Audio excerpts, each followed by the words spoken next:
I am Meredith, 33 years old, and a wealth management consultant who just watched my own family literally throw away a fortune. At our annual Christmas dinner, my 82-year-old grandmother handed each of us a red envelope containing a check for $5 million. My family erupted into cruel laughter, tearing the paper to shreds and mocking her declining mind. I quietly slipped my check into my pocket. The very next morning at the bank, the manager scanned my check, locked his office door, and pulled the blinds shut.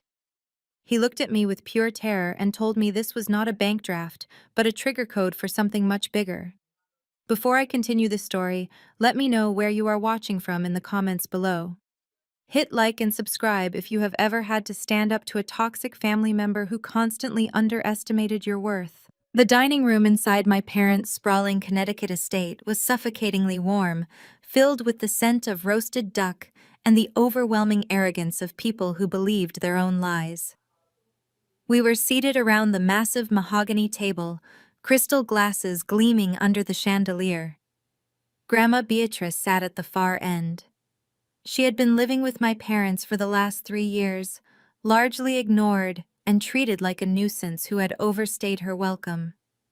Her hands trembled slightly as she reached into her woven cardigan and pulled out 4 thick red envelopes, sliding them across the polished wood toward each of us. My sister Sydney, the undisputed 30-year-old golden child of the family, picked up the envelope with perfectly manicured fingers. She broke the seal, pulled out the crisp piece of paper, and scoffed loudly. She held it up by the corner as if it were contaminated. It was a check made out to her for exactly $5 million. Sydney rolled her eyes, let out a dramatic sigh, and immediately ripped the check squarely in half, letting the pieces flutter onto her dinner plate. Beside her sat her husband, Trey. At 32, Trey was a smooth-talking venture capitalist who wore custom-tailored suits and commanded every room he entered. As an African-American man who had effortlessly charmed his way into my father's elite insular country club circle, Trey loved nothing more than flaunting his perceived success. He opened his envelope, saw the amount, and threw his head back in a booming, theatrical laugh. He crumpled the check in his fist and dropped it directly into his glass of expensive whiskey, watching the ink bleed into the amber liquid. "Granny is getting creative with her dementia," Trey announced to the table, shaking his head with a condescending smirk. "I deal with $50 million seed rounds before my morning coffee. I do not have time for monopoly money." I looked down at the envelope resting in front of me. As a wealth management consultant, I spend my days analyzing financial documents, tracing assets, and verifying corporate funds. The paper stock of the check protruding from the red flap caught my eye. It possessed the distinct heavy weight and specific micro-printing of a certified bank draft. I reached my hand out to pick it up. Before my fingers could even graze the paper, my father Gregory slammed his hand down hard over my wrist, swatting me away. "Do not embarrass us, Meredith." He snapped, his voice sharp and laced with the familiar disgust he reserved only for me.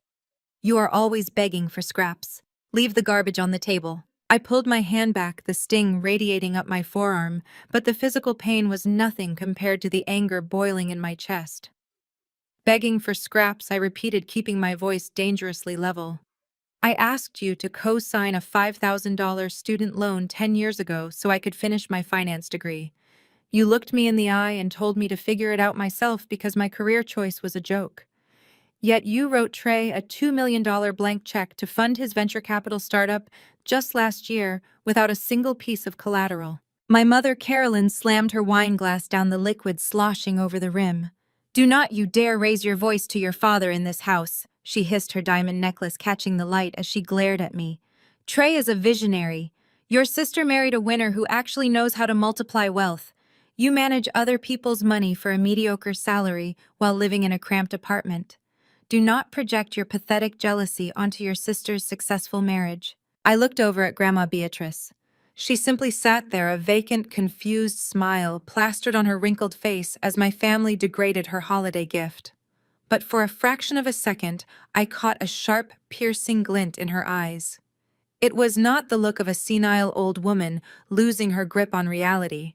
It was the look of someone observing mice walk blindly into a trap. Ignoring my father's furious glare, I reached out again, snatched my red envelope from the table, and slid it safely into the inside pocket of my blazer. Sydney laughed her high, mocking laugh, leaning into Trey's shoulder. Look at the wealth manager scraping up fake money from a crazy old lady. Maybe you can use it to buy a dress that was not on the clearance rack, Meredith. I did not respond. I finished my dinner in total silence, letting them bask in their cruelty, completely unaware of the storm that was brewing. The next morning, the winter air was freezing as I walked through the heavy glass doors of the Chase Bank downtown. I marched straight to the desk of Mr. Jenkins, the senior branch manager who handled high net worth verifications. I pulled the check from my blazer and placed it on his desk. I told him I needed to verify the routing and account numbers, fully prepared for him to tell me it was a forgery drawn up by a confused elderly woman. Mr. Jenkins adjusted his glasses and typed the string of numbers into his secure terminal. I watched his screen. A sudden bright red notification flashed across his monitor. The color instantly drained from his face, leaving him looking as though he had just seen a ghost. Without saying a word, he stood up. Abruptly, walked over to his glass office door, flipped the deadbolt lock, and pulled the privacy blinds down tight. He turned back to me, his hands physically shaking as he leaned across his desk. "Ma'am, we need to talk. This is not just a check. It is a trigger code." Jenkins pulled out a heavy leather-bound ledger from his locked filing cabinet. His voice was a hushed whisper, completely devoid of the usual corporate polish he displayed in the bank lobby. "Your grandmother is not the frail, confused woman your family treats her as, Ms. Harrington. She is the sole grantor and beneficiary of a massive blind trust established over 40 years ago. The assets are tied to prime commercial real estate across the entire eastern seaboard.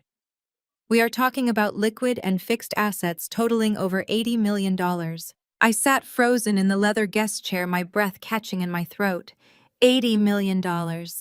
My parents had treated Beatrice like an absolute burden for years, constantly complaining to anyone who would listen about her grocery bills and her medical co-pays.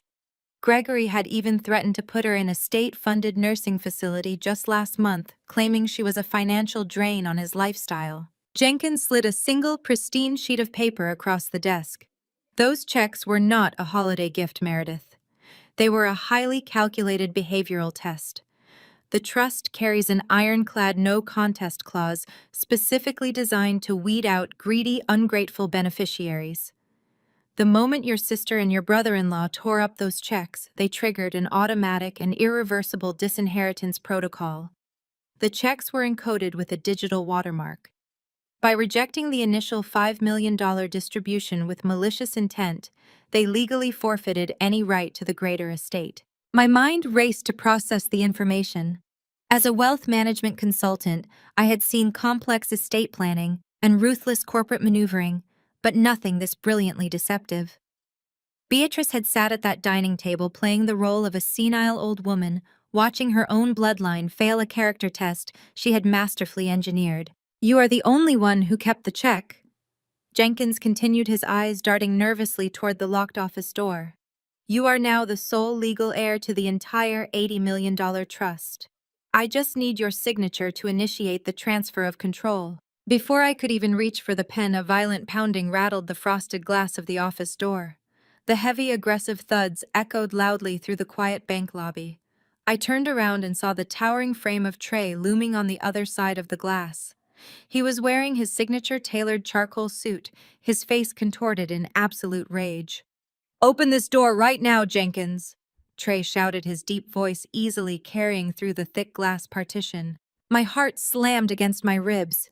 How did he possibly know I was here? Jenkins looked at his computer monitor in pure panic, his hands hovering over the keyboard. "He is the primary administrator on your parents' joint accounts. Since the check was drawn from a routing number tied to the Harrington family matrix, any scan would trigger an immediate fraud alert to the master account holder. He got a ping on his phone the exact second I ran your check through the verification scanner." Trey pounded on the glass again, harder this time, causing the metal frame of the door to shudder violently. "I know you are in there, Meredith. Open the door before I call bank security and have you dragged out in handcuffs." I stood up, smoothing the wrinkles from my pencil skirt.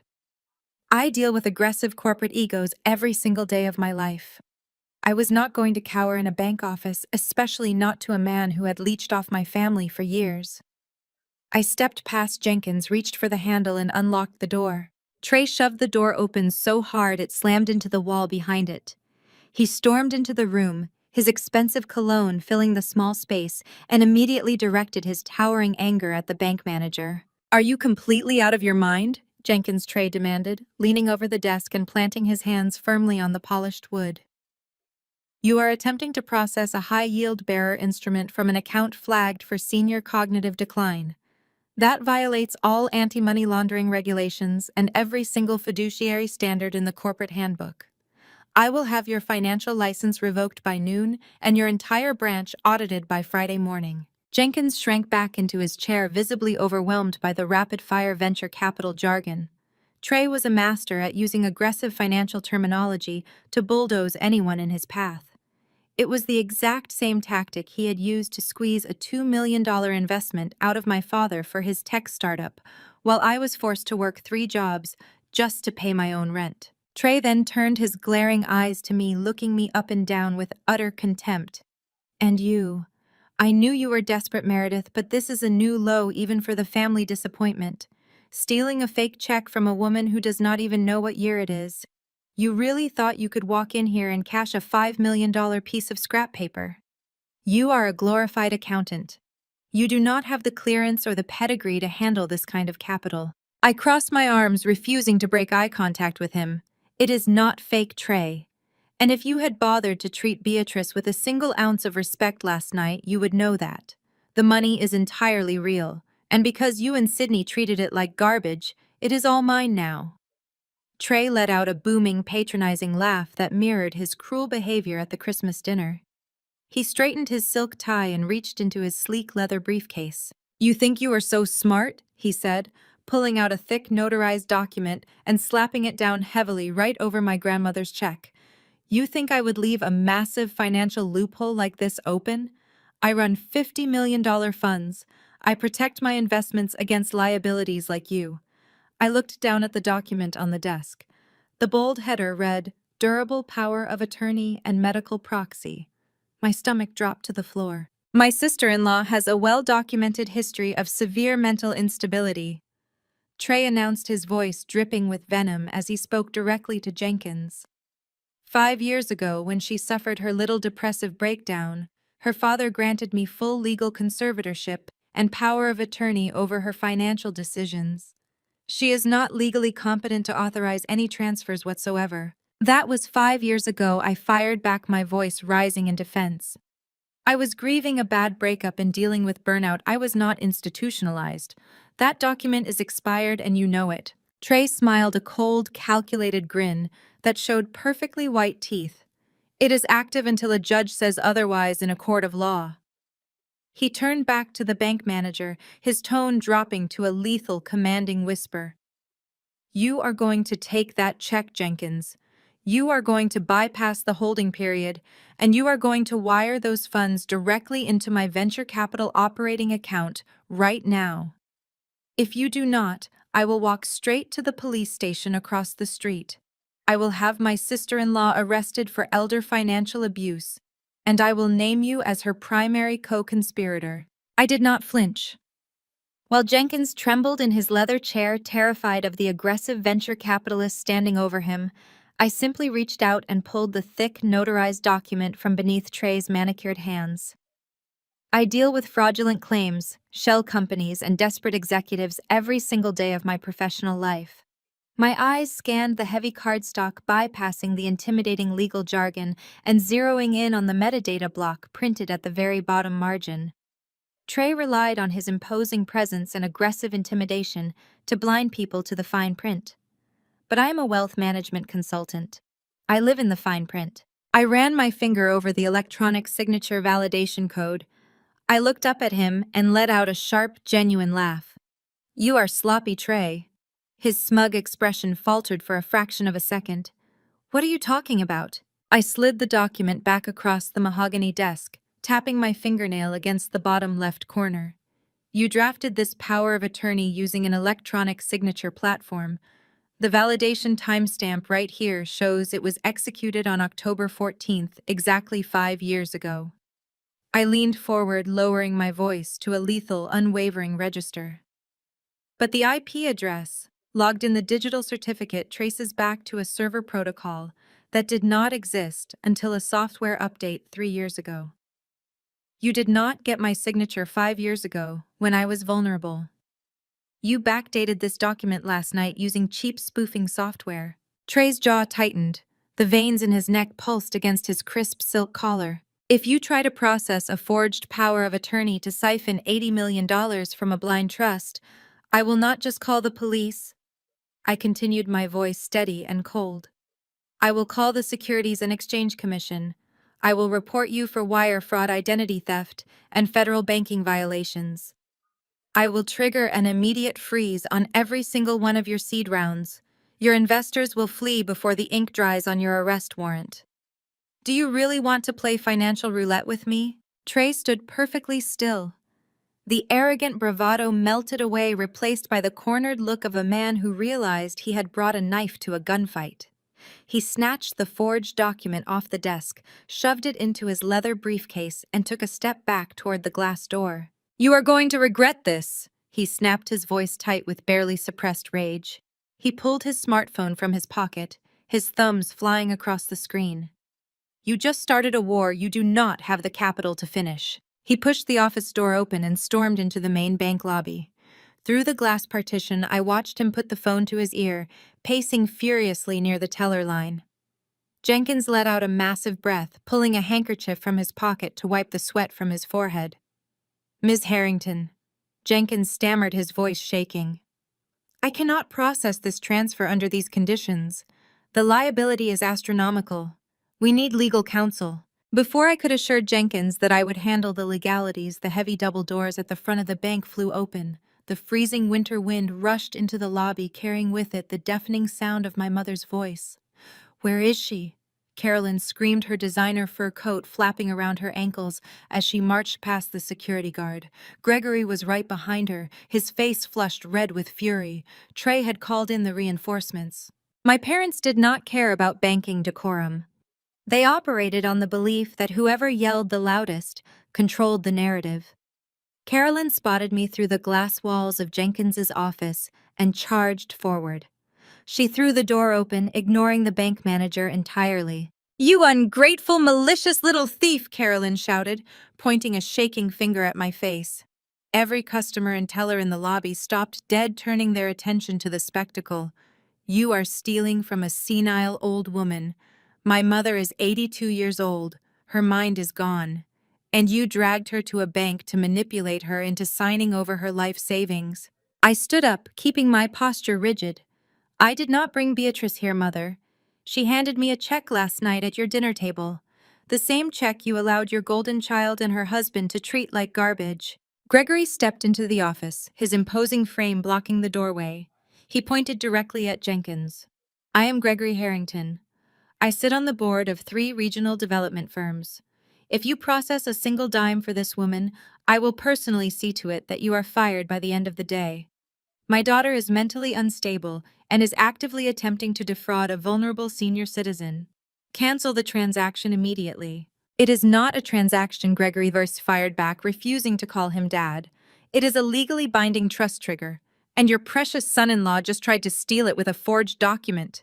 Carolyn gasped, placing a dramatic hand over her chest as she stepped back into the public lobby, ensuring her voice echoed off the vaulted ceilings. She played the role of the devastated, concerned mother with terrifying perfection. "Listen to her," Carolyn cried out to the watching crowd. "She is delusional. She has always been a pathological liar, trying to tear our family apart out of pure, bitter jealousy. We gave you everything, Meredith. We gave you a home, an education, a prestigious name. And this is how you repay us, by trying to rob my sick mother blind." I walked out of the office, stepping into the lobby to face her head-on. "You gave me nothing," I stated loudly, making sure every single person in that bank heard the truth. "You refused to pay my college tuition.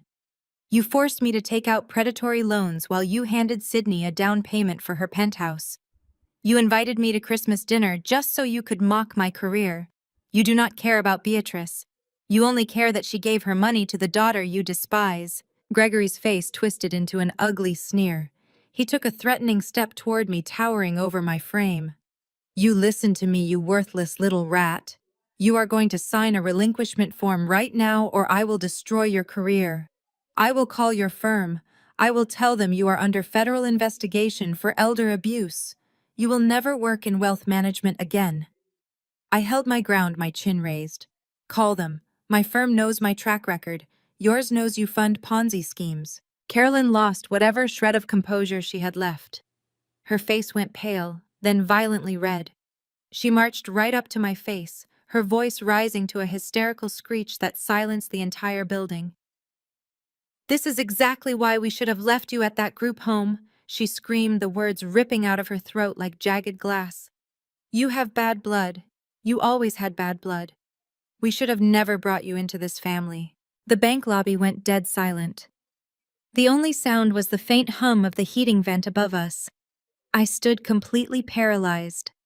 The breath was knocked out of my lungs as her words echoed in my ears. I stared at the woman who had raised me, the woman who had criticized my hair, my grades, and my career for 33 years. Group home. What was she talking about? I opened my mouth to speak, but my voice failed me entirely. I looked at Gregory. He was glaring at Carolyn, his jaw clenched in sudden, furious panic. He grabbed her arm, realizing she had just crossed a line that could never be uncrossed. But the damage was done. The ground beneath my feet felt like it had completely vanished. I practically sprinted to my car after the bank disaster, my mother's hysterical voice still echoing off the concrete walls of the lobby. Group home. Bad blood. I shoved those jagged words down into a mental lockbox. I did not have time to dissect my own childhood right now. I had a job to do. I drove straight to my corporate office at Vanguard Wealth Management, desperate to reach the one place where logic and numbers reigned supreme. I planned to march straight into our legal department and secure an attorney to fight my family. But the moment I stepped off the elevator and onto the trading floor, an icy wall of silence hit me. Usually, the 71st floor buzzed with morning energy analysts shouting over phones and financial anchors blaring from the mounted televisions. Today, 40 of my colleagues stopped typing. They all turned and stared at me with wide, uncomfortable eyes. My boss, Richard, stood at the glass door of his corner office. A woman from Human Resources stood right behind him holding a thick manila folder. Meredith, Richard said, his tone entirely stripped of its usual warmth. "Inside, right now." I walked past the rows of staring faces, my heels clicking loudly on the hardwood floor. I stepped into his office, and Richard closed the blinds, plunging the room into shadows. He did not ask me to sit. Instead, he reached over to his desk, grabbed his tablet, and spun the screen around to face me. "You need to explain this immediately," he demanded. On the screen, a video was looping. It was a TikTok. My sister Sydney filled the frame wearing an oversized, frumpy sweater to look small and vulnerable. She was sitting in what looked like a hospital waiting room, crying perfectly calculated, heavy tears. Her mascara was running down her cheeks. "Hi guys," Sydney sobbed to the camera, her voice shaking with manufactured terror. "I never thought I would have to make a video like this. But my older sister Meredith is a wealth manager at Vanguard. She just tried to steal my 82-year-old grandmother's life savings. My grandma has severe dementia. Meredith locked her in a room, isolated her from our family, and tried to siphon $5 million this morning. Please, if you bank with Vanguard, check your accounts. I am so scared for my family." I stared at the screen in absolute horror. The video already had 4 million views. The caption read, "Protect our elders from corporate predators," complete with hashtags naming my firm and my specific office branch. Richard slammed his hand on the desk. "Our switchboards have been lighting up since 7 o'clock this morning. We have clients threatening to pull 9-figure portfolios. A wealth management firm cannot employ a consultant actively accused of elder financial abuse by her own flesh and blood. You are a liability, Meredith. The PR team is having a heart attack." "That video is a complete fabrication," I fired back, my voice steady, despite the adrenaline flooding my veins. "My grandmother gave me a check last night. Sydney tore hers up because she thought it was a joke. Now they are trying to cover their tracks by destroying my reputation. The human resources representative crossed her arms, looking at me with thinly veiled disgust.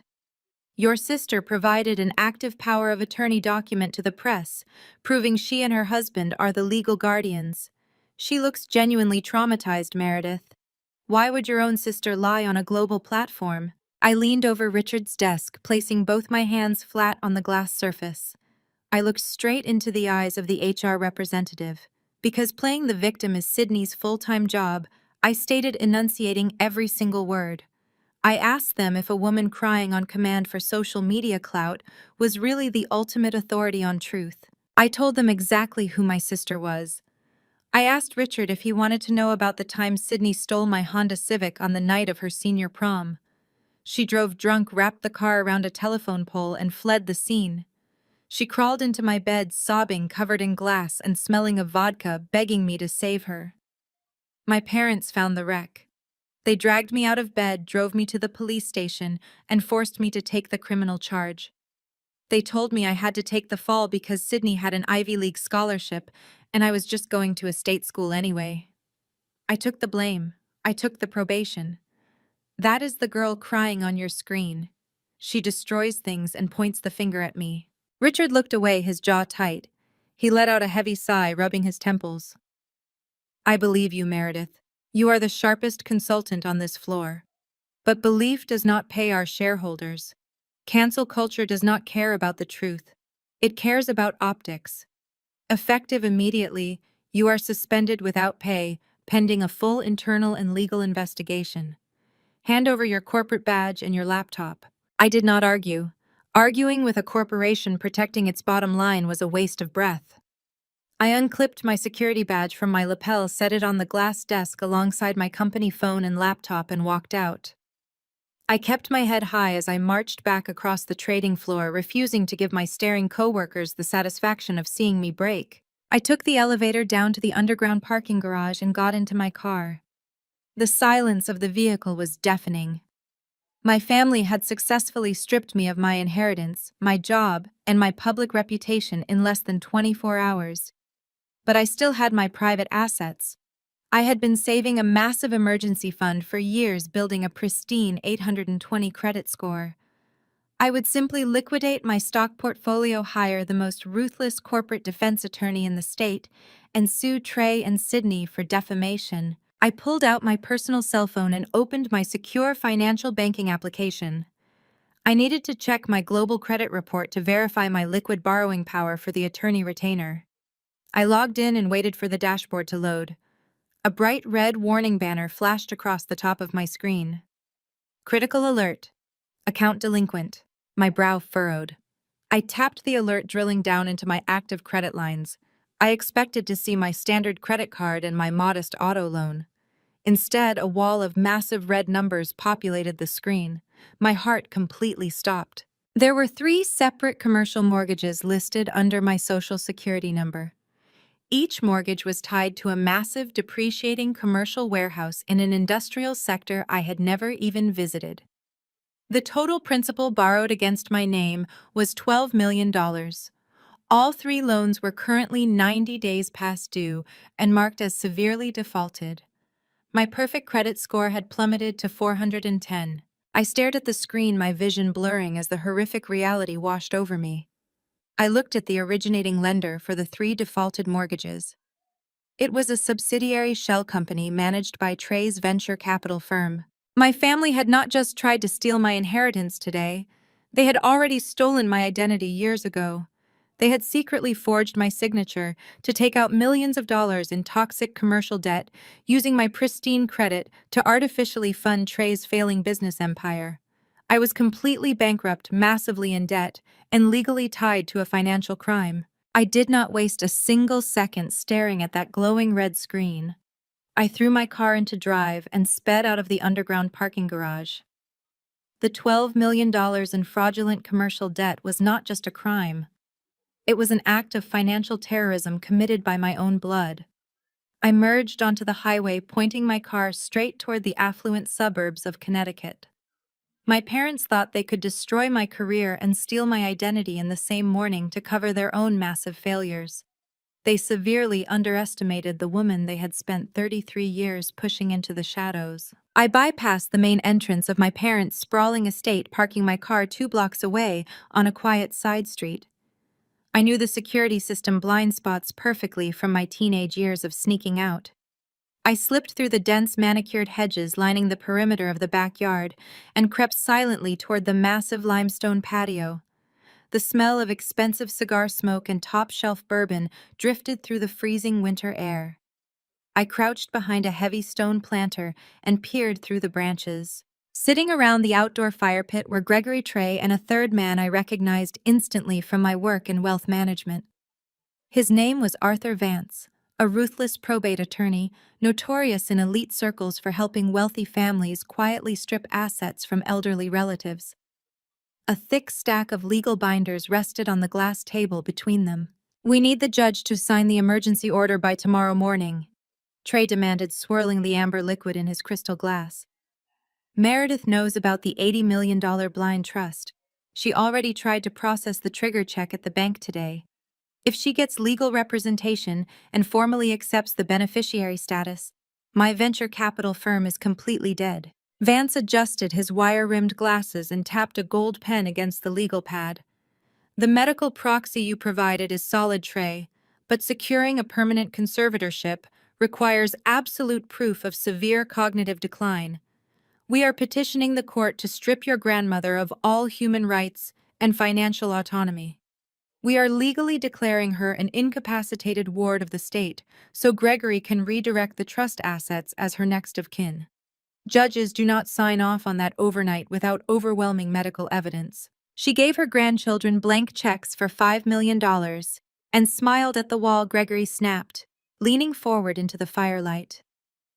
"The woman is entirely out of her mind. She has been living under my roof for 3 years, eating my food and taking up space. That $80 million commercial real estate portfolio belongs to me. I will not let my mediocre, ungrateful daughter snatch it away on a technicality." "Meredith is handled," Trey said with a cold, dismissive laugh. "I had her suspended from Vanguard this morning.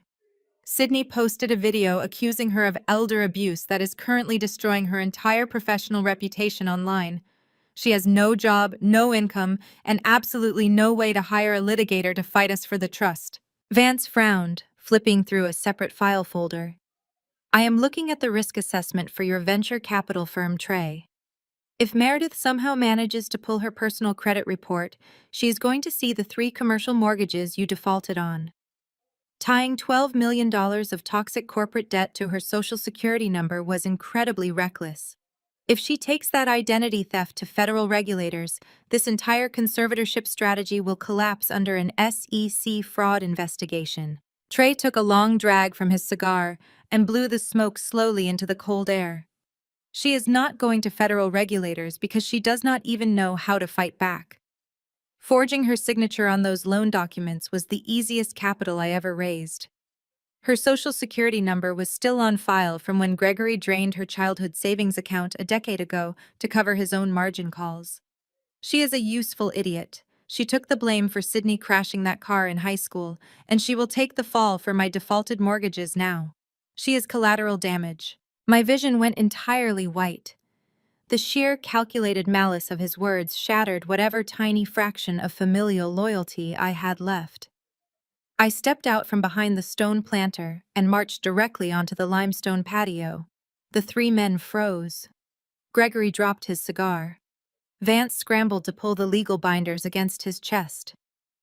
I slammed my printed credit report down onto the glass table with so much force the crystal glasses rattled. "You stole my identity to fund your failing business," I stated, my voice echoing loudly against the brick exterior of the mansion.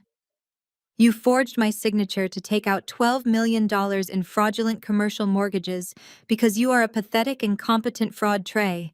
You do not manage wealth, you steal it." Gregory shot out of his chair, his face contorted in rage. "How dare you trespass on my property? You have absolutely no right to be here." "I have every right," I fired back, stepping right up to my father. "You have been stealing from me since I was a child. You drained my savings. You ruined my credit. And now you are trying to imprison your own mother in a conservatorship to steal an $80 million trust that she specifically designed to keep out of your greedy hands. I am calling the SEC, the FBI, and every federal banking regulator in this state. I am taking Beatrice to the bank myself tomorrow morning, and I am finalizing that trust transfer. Trey did not panic. He did not yell or try to deny the forgery. He simply leaned back in his expensive patio chair and smiled. It was a cold, lifeless grin that chilled me to the bone. He casually reached into his tailored suit jacket and pulled out his smartphone. "You are trespassing on private property," Meredith Trey said smoothly, tapping the screen of his phone. "Say hi to the cops when they get here. I am sure they will love to hear how the disgraced wealth manager broke into her parents' home after trying to defraud her grandmother." I stood my ground.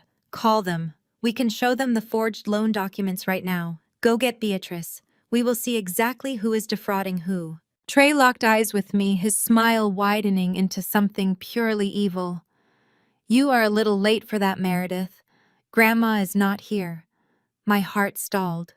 "What do you mean she is not here?" Gregory stepped forward, crossing his arms over his chest. "We had a medical transport team arrive at 7 o'clock this morning. Your grandmother was visibly distressed and legally incompetent. We moved her to a lockdown psychiatric ward in a private facility upstate. You have no legal proxy, you have no visitation rights, and you will never see her again." The wail of police sirens pierced the freezing Connecticut air before I could even process the absolute horror of my father's words. Trey had not been bluffing. He had already dialed the local precinct the moment I stepped onto the limestone patio. They were coming for me. I did not waste time screaming, crying, or bargaining with monsters who had just admitted to locking their own mother in a psychiatric ward for a paycheck. I turned on my heel and bolted. I scrambled through the dense, thorny hedges lining the perimeter of the estate. The sharp branches tore at my tailored blazer and scraped my hands, but the adrenaline completely drowned out the physical pain. I heard Gregory shouting my name from the patio, his heavy footsteps crunching on the gravel path behind me, but I was faster. I reached my car parked 2 blocks away on the dark suburban street, threw myself into the driver's seat, and slammed the accelerator to the floor. I drove erratically for 45 minutes, deliberately navigating the unlit, winding backroads to avoid the main highways and any potential police cruisers. I needed a secure location. I finally pulled into a rundown cash-only motel on the desolate outskirts of the county. The neon sign buzzed and flickered above the cracked asphalt. I paid the apathetic night clerk with a crisp $100 bill, grabbed the physical brass key to room number 12, and locked the flimsy door behind me. I threw the deadbolt, latched the security chain, and wedged the heavy wooden desk chair tightly under the door handle. My heart was pounding against my ribs, but my mind had never been sharper. Grief and panic were useless currencies right now. I opened my laptop, sat on the edge of the sagging mattress, and connected to a secure, encrypted offshore VPN. I am a wealth management consultant. My entire career is built on forensic accounting, tracing hidden assets, and identifying corporate fraud. If Trey thought he could hide a $12 million identity theft behind a few shell companies and intimidate me with police sirens, he severely underestimated the woman he was trying to destroy. I bypassed the standard search engines and dove straight into the state's commercial property registries, cross-referencing them with uniform commercial code filings. I pulled the corporate charters and operating agreements for the 3 specific LLCs that held the defaulted commercial mortgages in my name. The paper trail was deliberately convoluted, bouncing between registered agents in Delaware and offshore holding accounts in the Cayman Islands. It was designed to confuse an average auditor, but money always leaves a footprint. You just have to know how to follow the ink. I mapped the disbursement protocols line by line. The $12 million taken out under my forged signature was not sitting in a property escrow account. It had never been used to purchase commercial warehouses. The funds had been instantly wired into the primary operating account of Trey's venture capital firm. I did not stop there. I pulled up the public SEC disclosures, scoured the limited partner agreements, and began matching the capital inflows to the outbound wire transfers. The picture that emerged on my glowing screen was terrifying in its brazenness. Trey was not investing in emerging tech startups. He was not acquiring new intellectual property, he was running a massive textbook Ponzi scheme. The ledgers revealed a desperate, chaotic hemorrhage of cash. Every time a major seed round came due for his early investors, Trey used the fraudulent loans taken out in my name to pay them their expected returns. He was robbing Peter to pay Paul, keeping the brilliant illusion of a highly successful exclusive venture fund alive while the actual accounts were running on fumes. He was desperate for cash, which explained exactly why he needed to seize my grandmother's $80 million trust so aggressively. But the deeper I dug into the transaction histories, the more horrific the financial web became. I traced a series of massive, frantic wire transfers originating from a private wealth management account I recognized instantly. It was Gregory's primary retirement portfolio.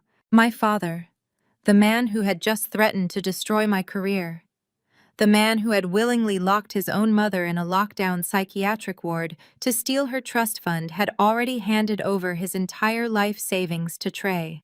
Millions of dollars completely liquidated and funneled directly into the Ponzi scheme to cover Trey's failing margins. Gregory was blindly financing the very scam that had stolen my identity. My parents worshipped the man who was actively bankrupting them while trying to destroy the daughter who actually knew how to read a balance sheet. I had them. I had the exact transaction IDs, the routing numbers, the forged digital signature dates, and the internal memos proving Trey was committing federal wire fraud. I plugged a high-capacity encrypted flash drive into my laptop and initiated a mass download of the entire digital ledger. The progress bar flashed on the screen, 20%, 40%. If I could just get these files to the Securities and Exchange Commission and the FBI, Trey would be looking at 20 years in a federal penitentiary. Gregory would lose every single ounce of the elite social standing he prized above his own family. And I could legally clear my name of the $12 million in fraudulent debt, 60%. The sound of heavy tires crunching on the gravel parking lot outside made my blood run cold.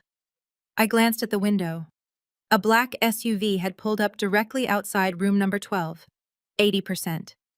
Come on, I whispered to the screen, my finger hovering over the eject button.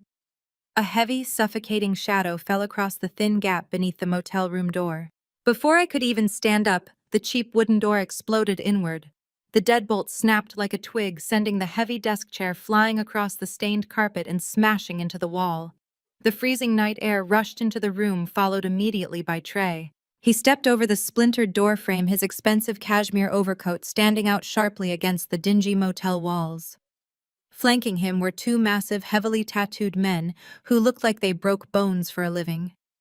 One of the men immediately lunged forward, slammed my laptop shut, and violently ripped the flash drive from the port. Trey adjusted his cuffs, brushing a splinter of wood from his lapel. That cold, empty smile returned to his face. He looked down at me, his voice eerily calm in the wreckage of the room. "You really should not go digging into my ledgers," Meredith Trey said softly, stepping closer. "My investors are very unforgiving people." I stared at the massive man who had just ripped the flash drive from my laptop. He handed the tiny silver rectangle to Trey. Trey held it up between his thumb and forefinger, his arrogant smile returning as he admired his prize. He thought he had won.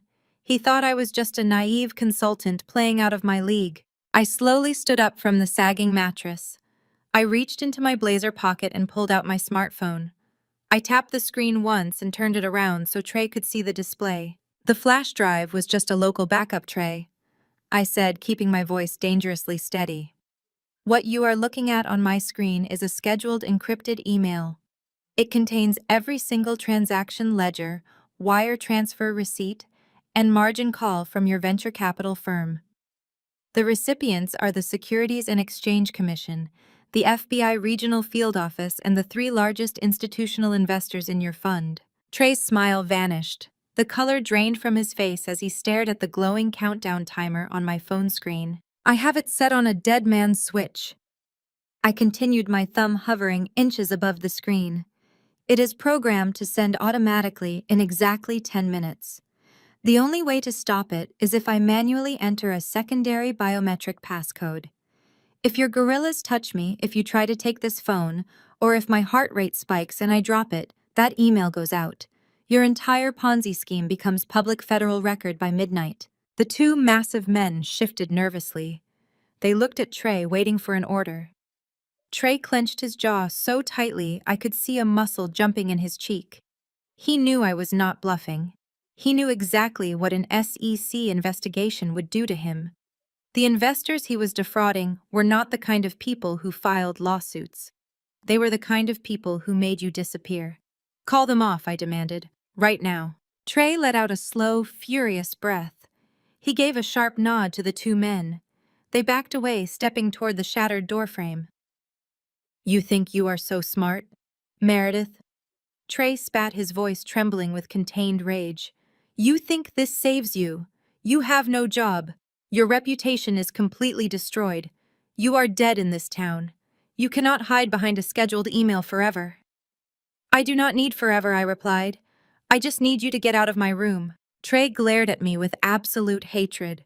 He turned and walked out into the freezing night, his two enforcers following closely behind. I waited until I heard the heavy doors of his SUV slam shut and the tires screech across the gravel. The moment they were gone, I entered my passcode and paused the email timer. My hands were shaking so violently I almost dropped the phone. I grabbed my laptop, shoved it into my leather bag, and sprinted out to my car. I could not stay here. Trey would regroup. He would figure out a way to jam the signal or track my location. I needed to move, and I needed to get to Beatrice. I drove 2 hours north, deep into the isolated wooded hills of upstate New York. The private psychiatric facility was surrounded by 12-foot-high wrought iron gates and dense pine trees. It looked less like a hospital and more like a high-security fortress for the ultra-wealthy to hide their embarrassing relatives. I parked my car in the visitor lot and took a deep breath. I had no legal authority to be here. Trey and Gregory held the medical proxy.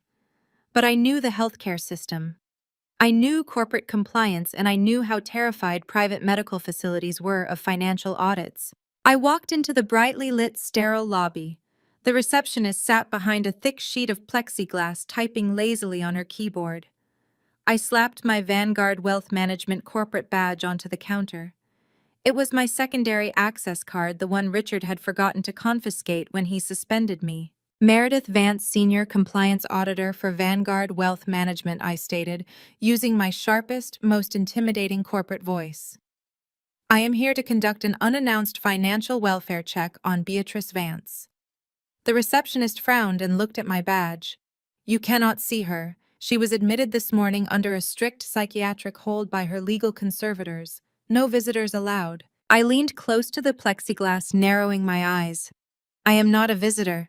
I am a financial fiduciary, acting under federal mandate. Beatrice Vance's $80 million trust is currently under active audit.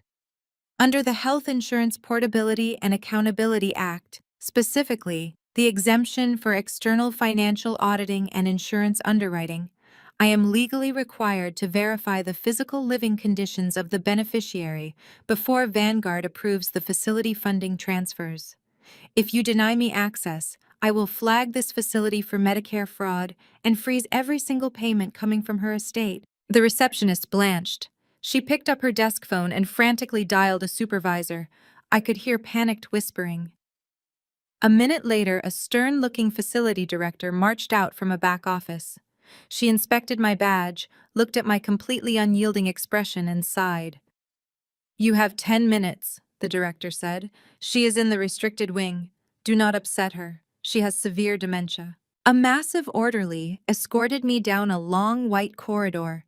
Heavy steel doors clicked and buzzed open as we swiped through multiple security checkpoints.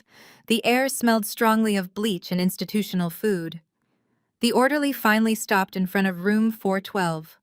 He unlocked the door, stepped aside, and crossed his arms, waiting in the hall. I pushed the heavy door open, my heart aching. I expected to find my grandmother sedated, terrified and confused by her surroundings. I prepared myself to see a broken woman. Instead, Beatrice was sitting upright in a sterile vinyl chair by the reinforced window. She was not wearing a hospital gown. She was wearing her own expensive emerald green silk pajamas. She was completely calm, casually filing her nails with an emery board she had somehow managed to smuggle past the intake nurses. Beatrice paused. She blew the dust off her fingernails and looked up at me. Her eyes were not cloudy. They were crystal clear, focused, and razor sharp. "Well, Meredith," she said, a wicked, triumphant smile spreading across her face. "Did those greedy fools take the bait?" I sat down in the sterile vinyl chair opposite my grandmother, my mind struggling to process the impossible reality in front of me. "You have been faking it," I whispered, staring at the perfectly filed edge of her fingernail. "The memory lapses, the confusion, the wandering around the estate at night. You faked all of it." Beatrice set her emery board down on the small table and leaned forward. The fragile, helpless demeanor she had worn for the past 3 years vanished entirely. "I had to, Meredith. I built that $80 million real estate portfolio from the ground up after your grandfather passed away. I knew exactly what Gregory and Trey were. I knew Trey was hemorrhaging cash in his fraudulent venture capital firm, and I knew your father was a greedy parasite. But I needed them to overplay their hand. I needed them to commit a crime so undeniable, so thoroughly documented, that they could never touch my assets, or me ever again. They thought they were locking me away, but they just handed me the keys to their own prison cells." She reached into the pocket of her emerald green silk pajamas and pulled out a small encrypted black flash drive. She pressed it into my palm, her grip shockingly strong. "Trey is not the only one running a financial scam," Beatrice said, her voice dropping to a dangerous whisper. "That drive contains 30 years of your father's offshore accounting records. Gregory has been evading federal taxes, laundering money through shell companies in the Cayman Islands, and stealing from his own clients since you were in high school. I hired private forensic investigators 5 years ago to track every single penny. I kept the receipts, Meredith. Now we burn them to the ground." I gripped the flash drive, feeling a surge of adrenaline wipe away the exhaustion of the past 24 hours. My family had not just betrayed me. They were a sophisticated criminal enterprise, and they had mistakenly left the two smartest women in the bloodline alive and angry. Beatrice gave me the contact information for her actual attorney, a bulldog litigator named Harrison Cole, who had been secretly managing her affairs outside of Arthur Vance's corrupt circle. I left the psychiatric facility with a renewed sense of purpose and immediately drove to Harrison's downtown office. We spent the next 4 hours drafting an emergency injunction to halt the conservatorship. We attached sworn affidavits from 3 independent board-certified neurologists who had secretly evaluated Beatrice over the past 6 months, definitively proving she possessed full cognitive capacity and absolute financial autonomy. We marched into the federal courthouse just before the afternoon filing deadline. The tension in the marble corridors was suffocating, but walking up to the clerk's desk and formally lodging the injunction felt like striking a match in a powder keg. By the time the judge reviewed our filings and issued the emergency stay, Gregory and Trey's fraudulent medical proxy was officially frozen. They could not touch a single cent of the $80 million trust. We had won the first battle. I walked out of the heavy brass doors of the courthouse, the afternoon sun feeling warm against my face for the first time in days. I pulled my phone out of my blazer pocket to call Beatrice and deliver the good news. Before I could dial her number, my screen lit up with a frantic text message from Sydney. My blood ran cold. The message contained a grainy, terrifying photograph of a massive handful of prescription painkillers scattered across a white marble countertop. Beneath the image was a block of desperate, jagged text. "I cannot do this anymore, Meredith. Trey lost all the money. Dad is screaming. They are blaming me for the video. I am so scared. I am sorry for everything I did to you. Tell Mom I love her. Goodbye." My breath caught in my throat. I stared at the horrifying image of the pills. Sydney was a chronic liar, a narcissist, and a master manipulator who had just tried to destroy my career on social media less than 48 hours ago. Every logical instinct in my brain screamed that this was another trap, another calculated performance designed to pull me back into the family chaos. But she was still my little sister. The thought of her lying unconscious on a bathroom floor, desperate and terrified because Trey's Ponzi scheme was collapsing, overrode every ounce of my professional caution. If there was even a 1% chance that she was actually going to end her life, I could not ignore it. I could not let her die. I sprinted to my car, threw it into drive, and sped toward her luxury downtown penthouse. The drive was a chaotic blur of red lights, blaring horns, and white-knuckle panic. I gripped the steering wheel so tightly my hands ached, praying I would not be too late. I slammed the brakes, abandoning my car in the loading zone of her high-rise building. I bypassed the concierge, slipped into the resident elevator behind a delivery worker, and rode up to the top floor. My heart hammered wildly against my ribs as I sprinted down the carpeted hallway toward her unit. The heavy mahogany door to her penthouse was slightly ajar. "Sydney!" I screamed, shoving the door open and rushing into the massive foyer. I ran straight toward the kitchen, expecting to find her collapsed on the floor. I stopped dead in my tracks. The penthouse was immaculate. The white marble countertops were completely clear. There were no scattered pills. There was no suicide note. There was no dying sister. Instead, two uniformed police officers stepped out from the adjacent dining room, their hands resting cautiously on their duty belts. They stared at me with hard, suspicious eyes. Before I could even process the empty countertops, my mother Carolyn stepped out from behind the officers. She was clutching a tissue, her face pale, performing the role of a terrified, devastated mother with absolute perfection. Carolyn pointed a shaking finger directly at my chest. "Arrest her!" my mother cried out, her voice echoing shrilly against the vaulted ceilings. She broke in to attack my pregnant daughter. The interrogation room was freezing, the air thick with the smell of cheap coffee and stale floor wax.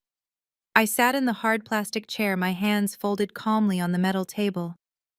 Across from me, Detective Miller was reviewing the statement my mother had just signed.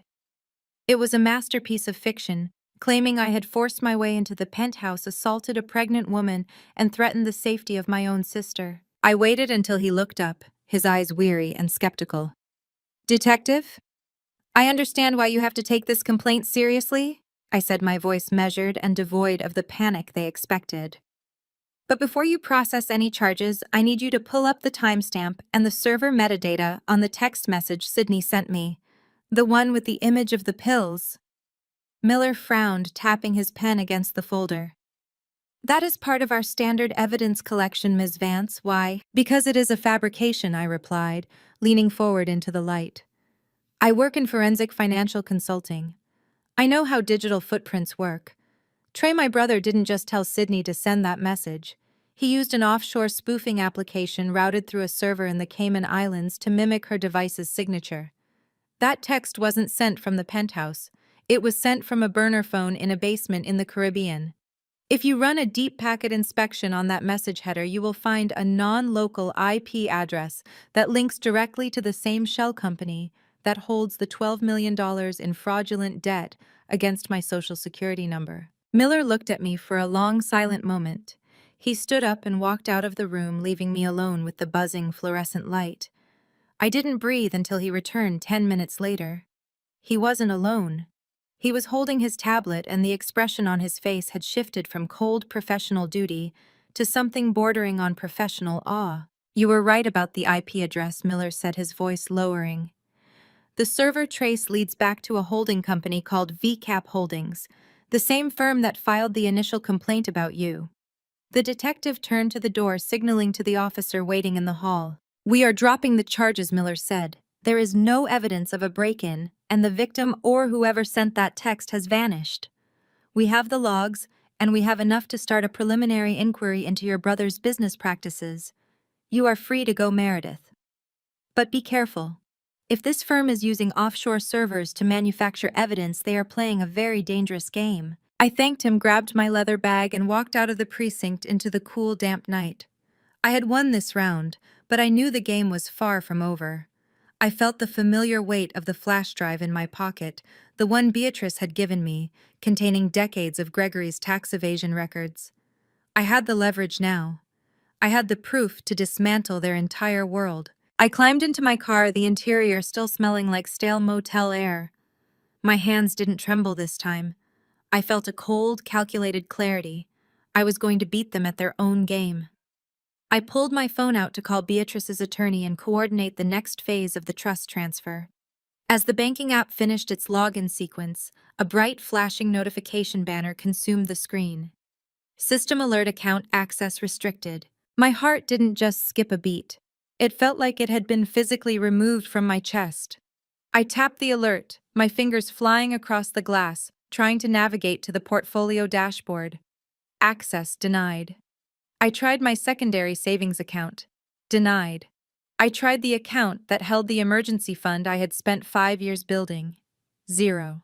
The screen displayed a balance of exactly $0. I navigated to the legal notice attached to the alert. A local judge, one of Gregory's long-term country club associates, had signed an emergency ex parte injunction an hour ago.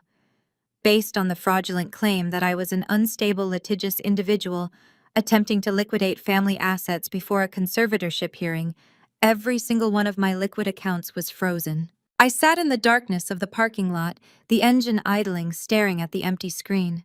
They had stripped me of my job, my reputation, my identity, and now my ability to pay for the legal defense I needed to win this war.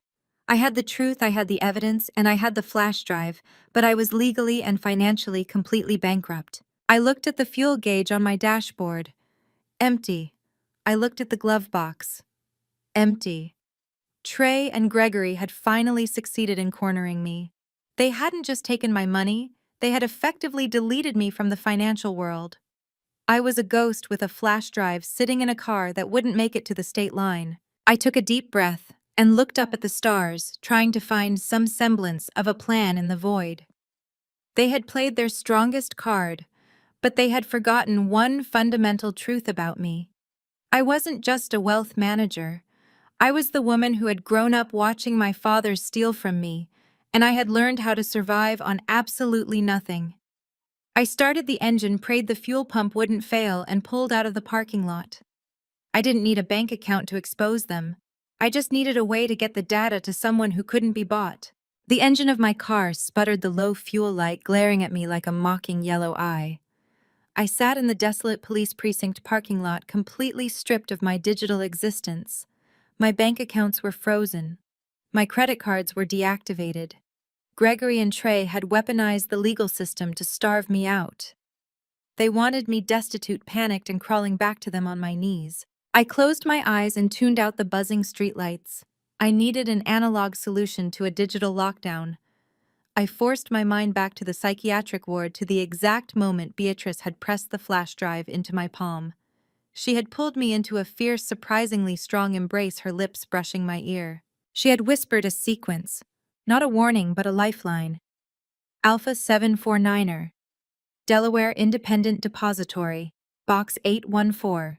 Passcode the exact date your grandfather bought his first commercial lot. Beatrice never trusted the digital grid. She was a woman who built her empire in an era of paper trails and physical vaults.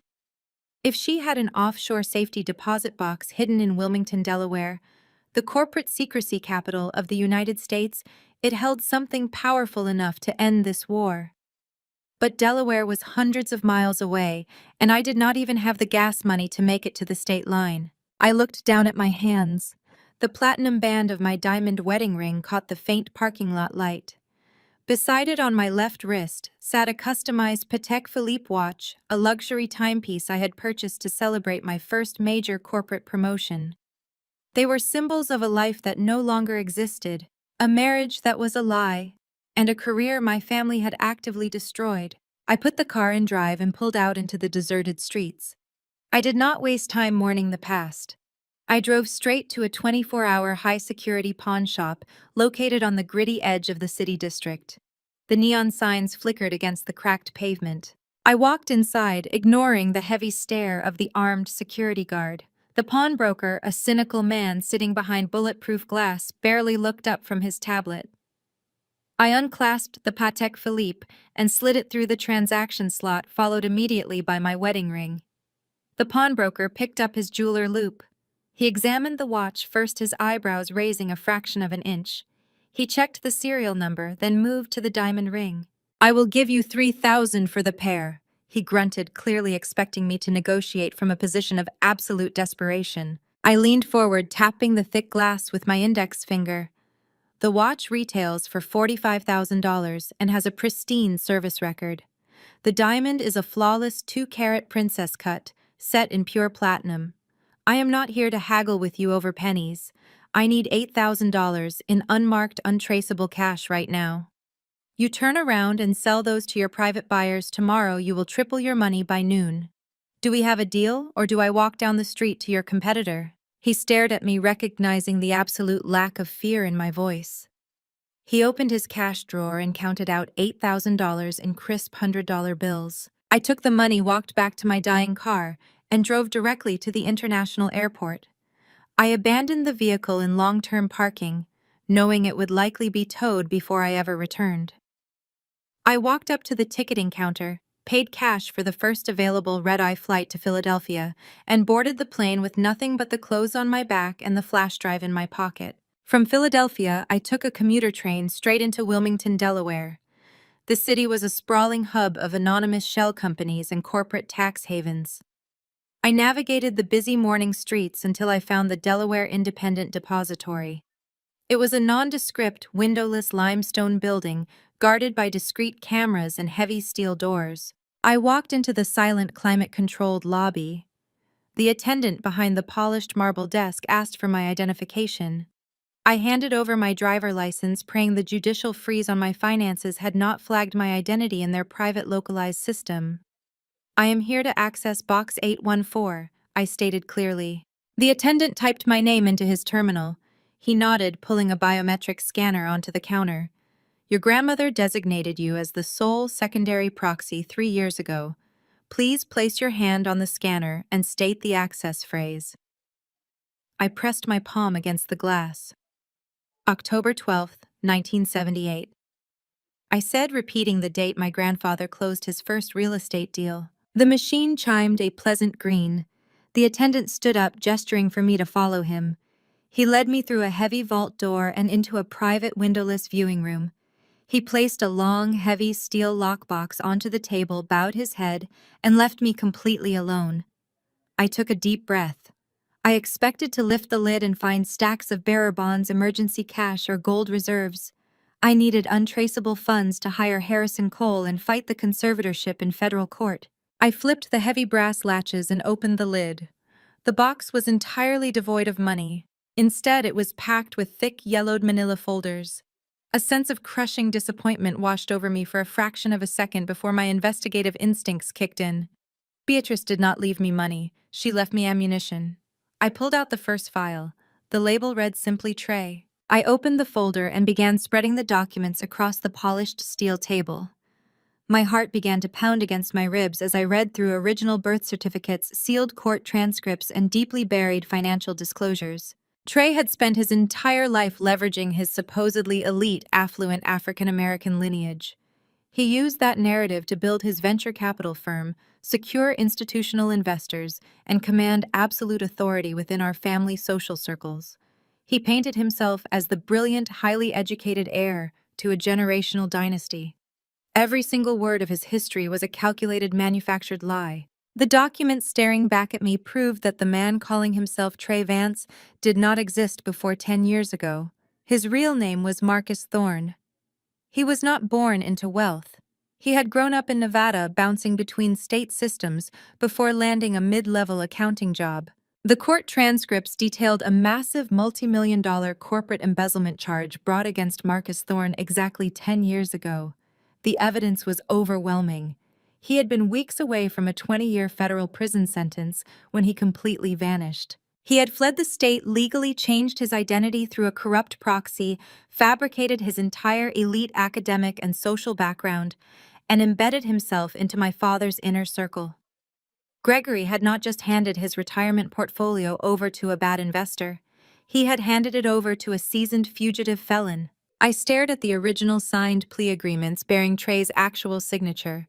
I did not just have the ledgers proving his current Ponzi scheme. I had the absolute, undeniable proof that his entire existence was a federal crime. I carefully placed the original Marcus Thorne court transcripts and the forged identity documents into a waterproof envelope. I did not take the originals with me. I walked straight from the depository to a local shipping center, overnighting the physical evidence to Harrison Cole using a fake return address. I kept only the high-resolution digital scans on the encrypted flash drive securely tucked into my bra. The physical proof was safe. Now I just had to deliver the execution. 4 days later, the scent of roasted sage and black truffles wafted down the sweeping driveway of the family estate. Thanksgiving was never about gratitude for my parents. It was a fiscal quarter review wrapped in holiday aesthetics. Valets in crisp black uniforms jogged back and forth, parking a parade of Bentleys and imported sports cars. Gregory and Carolyn were hosting their annual autumn gala, a massive catered affair designed to dazzle their high society peers and, more importantly, pacify Trey's increasingly anxious venture capital investors. I walked up the long gravel driveway on foot. I had deliberately completely abandoned my usual tailored armor. I wore a faded beige sweater that hung loosely off my shoulders, scuffed flat shoes, and cheap slacks. I forced my posture to slump, letting my shoulders round inward. I stripped every ounce of confidence from my face, replacing it with the hollow, exhausted stare of a woman who had finally been broken by the world. I pushed open the heavy mahogany front doors. The great room was a sea of cocktail dresses, bespoke suits, and clinking crystal flutes. A string quartet played softly in the corner. Gregory stood by the grand fireplace holding court with a group of banking executives. Trey was near the catered buffet, smoothly pitching a tech valuation to a circle of wealthy older men. The moment I stepped onto the marble foyer, the ambient chatter began to die. Heads turned. The string quartet seemed to lower their volume.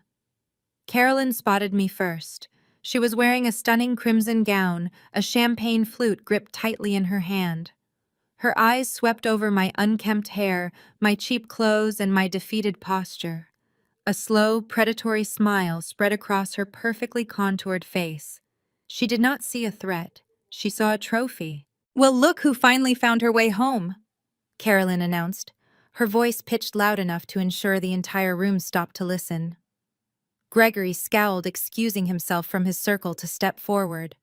Trey simply crossed his arms, his chest puffing out with absolute arrogance. Sydney emerged from the dining room, her pregnant belly clad in a tight silk maternity dress, a smug sneer instantly forming on her lips. I kept my eyes fixed on the floor, shifting my weight nervously. "I have nowhere else to go," I said, keeping my voice barely above a whisper, ensuring they had to strain to hear my submission. "My accounts are frozen. I have nothing." Carolyn let out a sharp musical laugh that echoed off the vaulted ceilings. She stepped right up to me, fully aware of the billionaire investors watching this display of maternal dominance. "We warned you, Meredith," Carolyn said, projecting her voice to the gallery.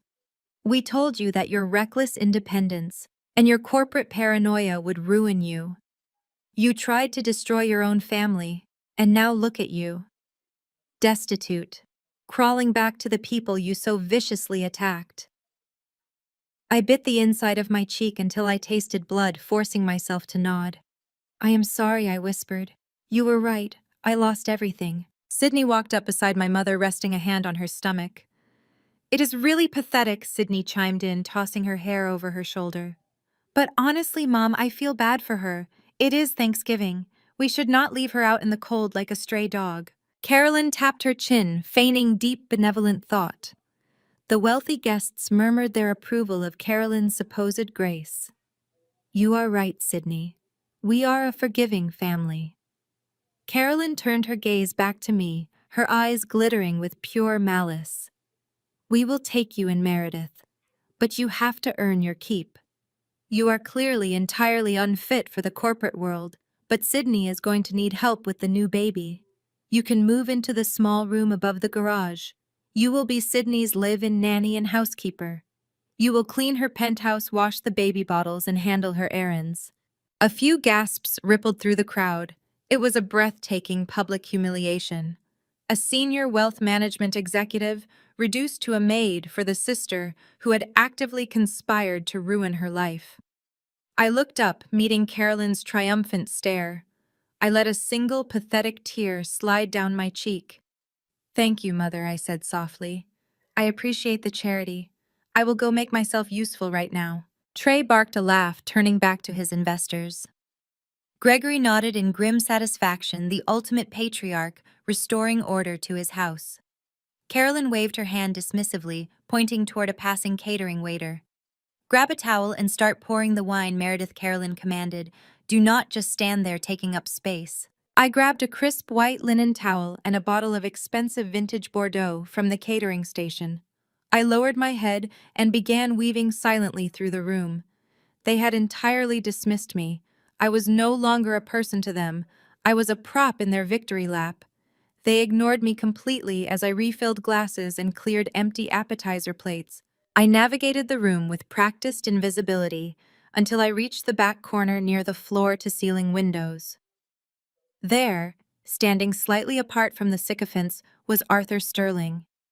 He was the white whale of Trey's venture capital fund, a ruthless old money billionaire whose massive institutional investment was the only thing keeping Trey's Ponzi scheme from imploding into dust. Arthur was a man who famously despised liars and demanded absolute fiscal transparency. I approached him from the side, keeping my head bowed respectfully. I lifted the heavy glass bottle and began pouring the dark red wine into his crystal goblet. Arthur did not even look at me. He kept his eyes on Trey across the room, analyzing him with a cold, calculating stare. I leaned in just a fraction of an inch, keeping the bottle perfectly steady. I pitched my voice low, ensuring the sound would travel only to his ears. "Do not write the next check, Mr. Sterling," I whispered softly, never breaking the rhythm of the pour.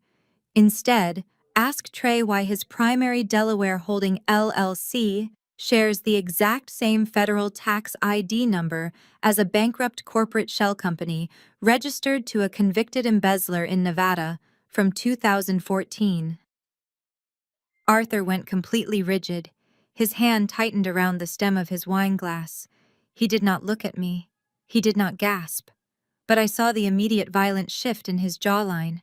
I finished the pour, gave a polite, subservient nod, and melted back into the crowd of glittering guests. I retreated to the shadows of the grand foyer, holding my silver serving tray tightly against my chest, and waited. I did not have to wait long. Arthur Sterling was not a man who operated on blind faith. He was a creature of absolute empirical data. From across the room, I watched him pull a sleek black smartphone from his tailored jacket. He did not look angry. He looked entirely devoid of emotion, which was far more dangerous. He tapped out a swift message, likely summoning his offshore compliance team. Less than 3 minutes later, his phone buzzed. Arthur looked at the screen.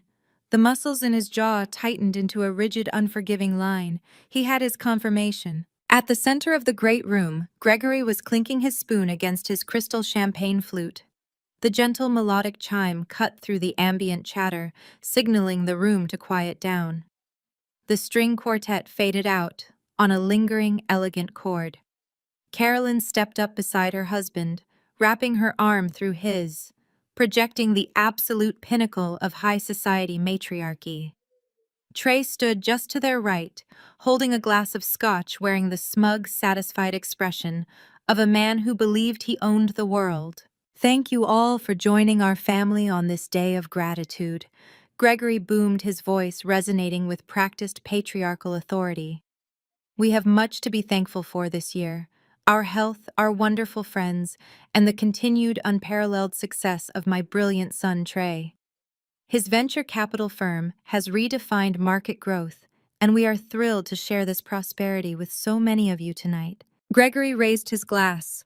Before anyone could echo the toast, a voice cut through the silence like a cracking whip. "Before we drink to your son Gregory, I have a brief question regarding his prosperity." The crowd parted instantly as Arthur Sterling stepped forward. He did not raise his voice, but the absolute freezing authority in his tone made the entire room hold its breath. Arthur walked directly up to Trey, stopping mere inches from him. Trey offered a confident, easy smile, completely unaware of the guillotine swinging down toward his neck. "Arthur, please," Trey said smoothly. "We can discuss quarterly projections on Monday. Tonight is about family." "Tonight is about fraud," Arthur replied. A collective sharp intake of breath swept through the high society guests. Carolyn let out a tiny scandalized gasp. Gregory lowered his champagne flute, his face flushing with immediate defensive anger. "I do not know what kind of joke this is," Arthur Gregory started, "but you are out of line." Arthur ignored my father entirely. He kept his dead calculating eyes locked directly on my brother. "Why does your primary Delaware holding company, VCAP Holdings, share the exact same federal tax identification number as a defunct bankrupt corporate shell registered in Nevada from 2014, a shell company owned by a convicted embezzler named Marcus Thorne?" The silence that followed was absolute, terrifying, and profound. I watched Trey from my corner. The transformation was instantaneous and violent. The color completely drained from his face, leaving him a sickly ashen gray. His confident posture crumbled. His eyes darted wildly around the room, looking for an exit, looking for an excuse, looking for anything to save him. He opened his mouth, but the smooth, charismatic venture capitalist was gone. He stammered a pathetic, garbled sound escaping his throat. "Arthur, that is a clerical error." Trey choked out, his voice cracking. "It is a filing glitch with the registered agent. I can have my compliance team look at the ledger." "I do not let felons manage my capital," Arthur stated. His voice was loud enough for every single banking executive, socialite, and investor in the room to hear clearly. "I am pulling my funding. Every single cent, effective immediately. You will be hearing from federal authorities by morning." Arthur turned on his heel and walked straight out the front doors. It was as if someone had fired a starting pistol. The room erupted into absolute chaos.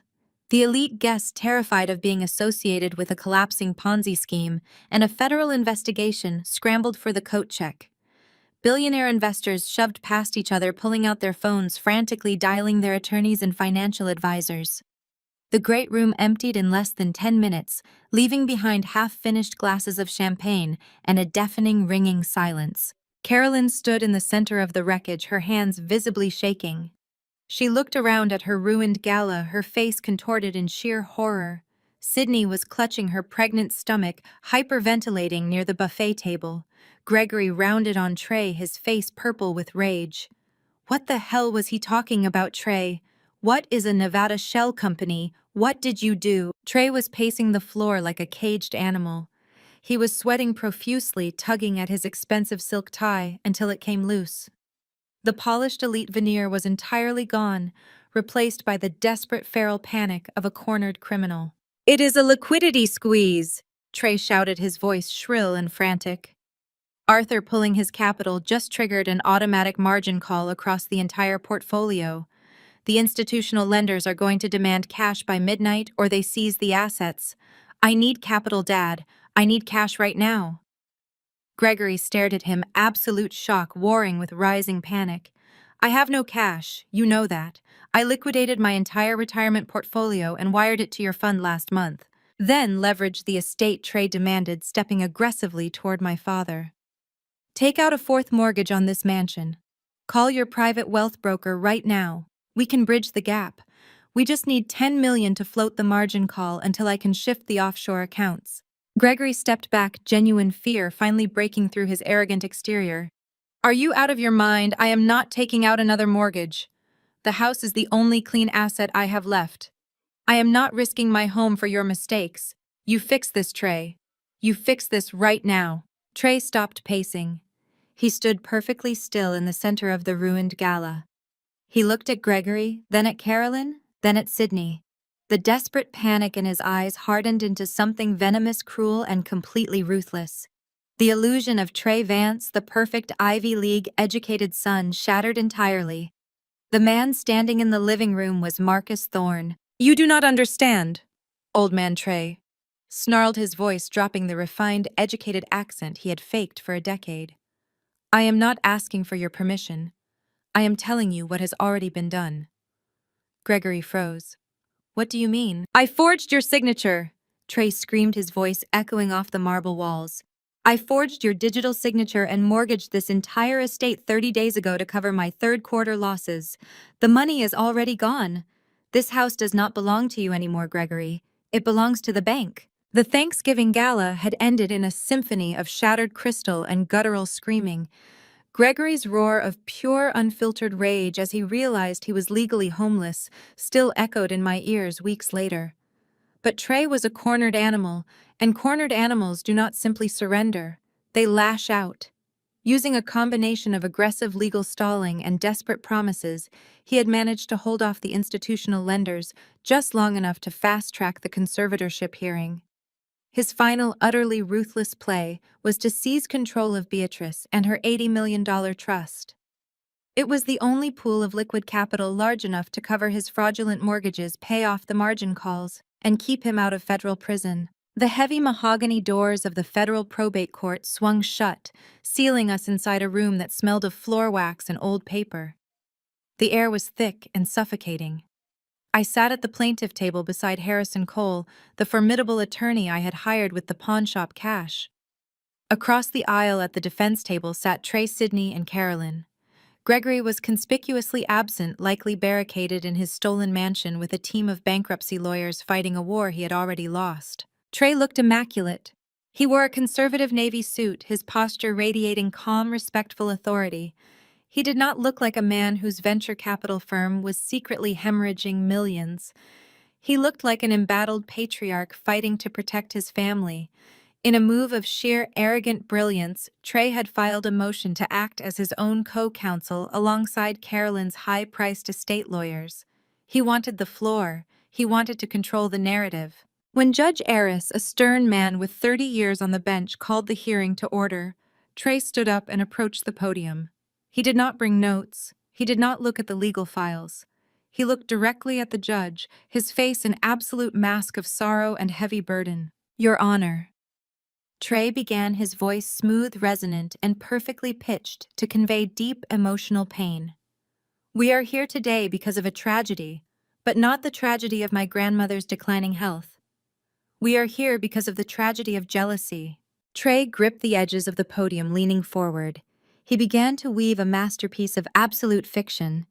He spoke about his upbringing, weaponizing the very truth I had discovered in the Delaware vault. He painted a picture of a young self-made black man who had fought tooth and nail against a system designed to keep him down. He spoke of the sleepless nights, the prejudice he had overcome in the venture capital world, and the empire he had built through sheer unyielding determination to provide for his family and his pregnant wife. He gestured gracefully towards Sidney, who expertly placed a protective hand over her swollen belly, her eyes wide and misting with tears. Carolyn sat beside her, dabbing at her dry eyes with a silk handkerchief.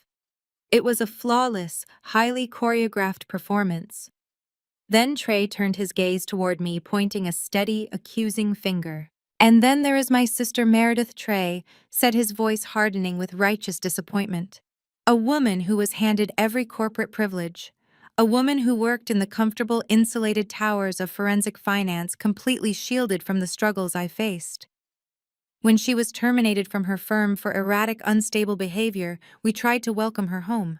We offered her shelter. We offered her grace. But Meredith could not stand to see my success. She could not stand that the brother she always looked down upon had built something greater than she ever could." I sat perfectly still, my hands folded on the table.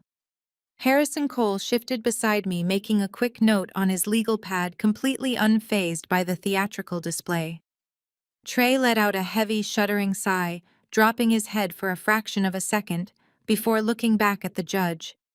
He let a single perfect tear escape, catching the harsh fluorescent light of the courtroom. "Your Honor, Meredith is attempting to weaponize our beloved grandmother against us. She is using her corporate privilege and her financial manipulation tactics to hijack an $80 million trust out of pure vindictive spite.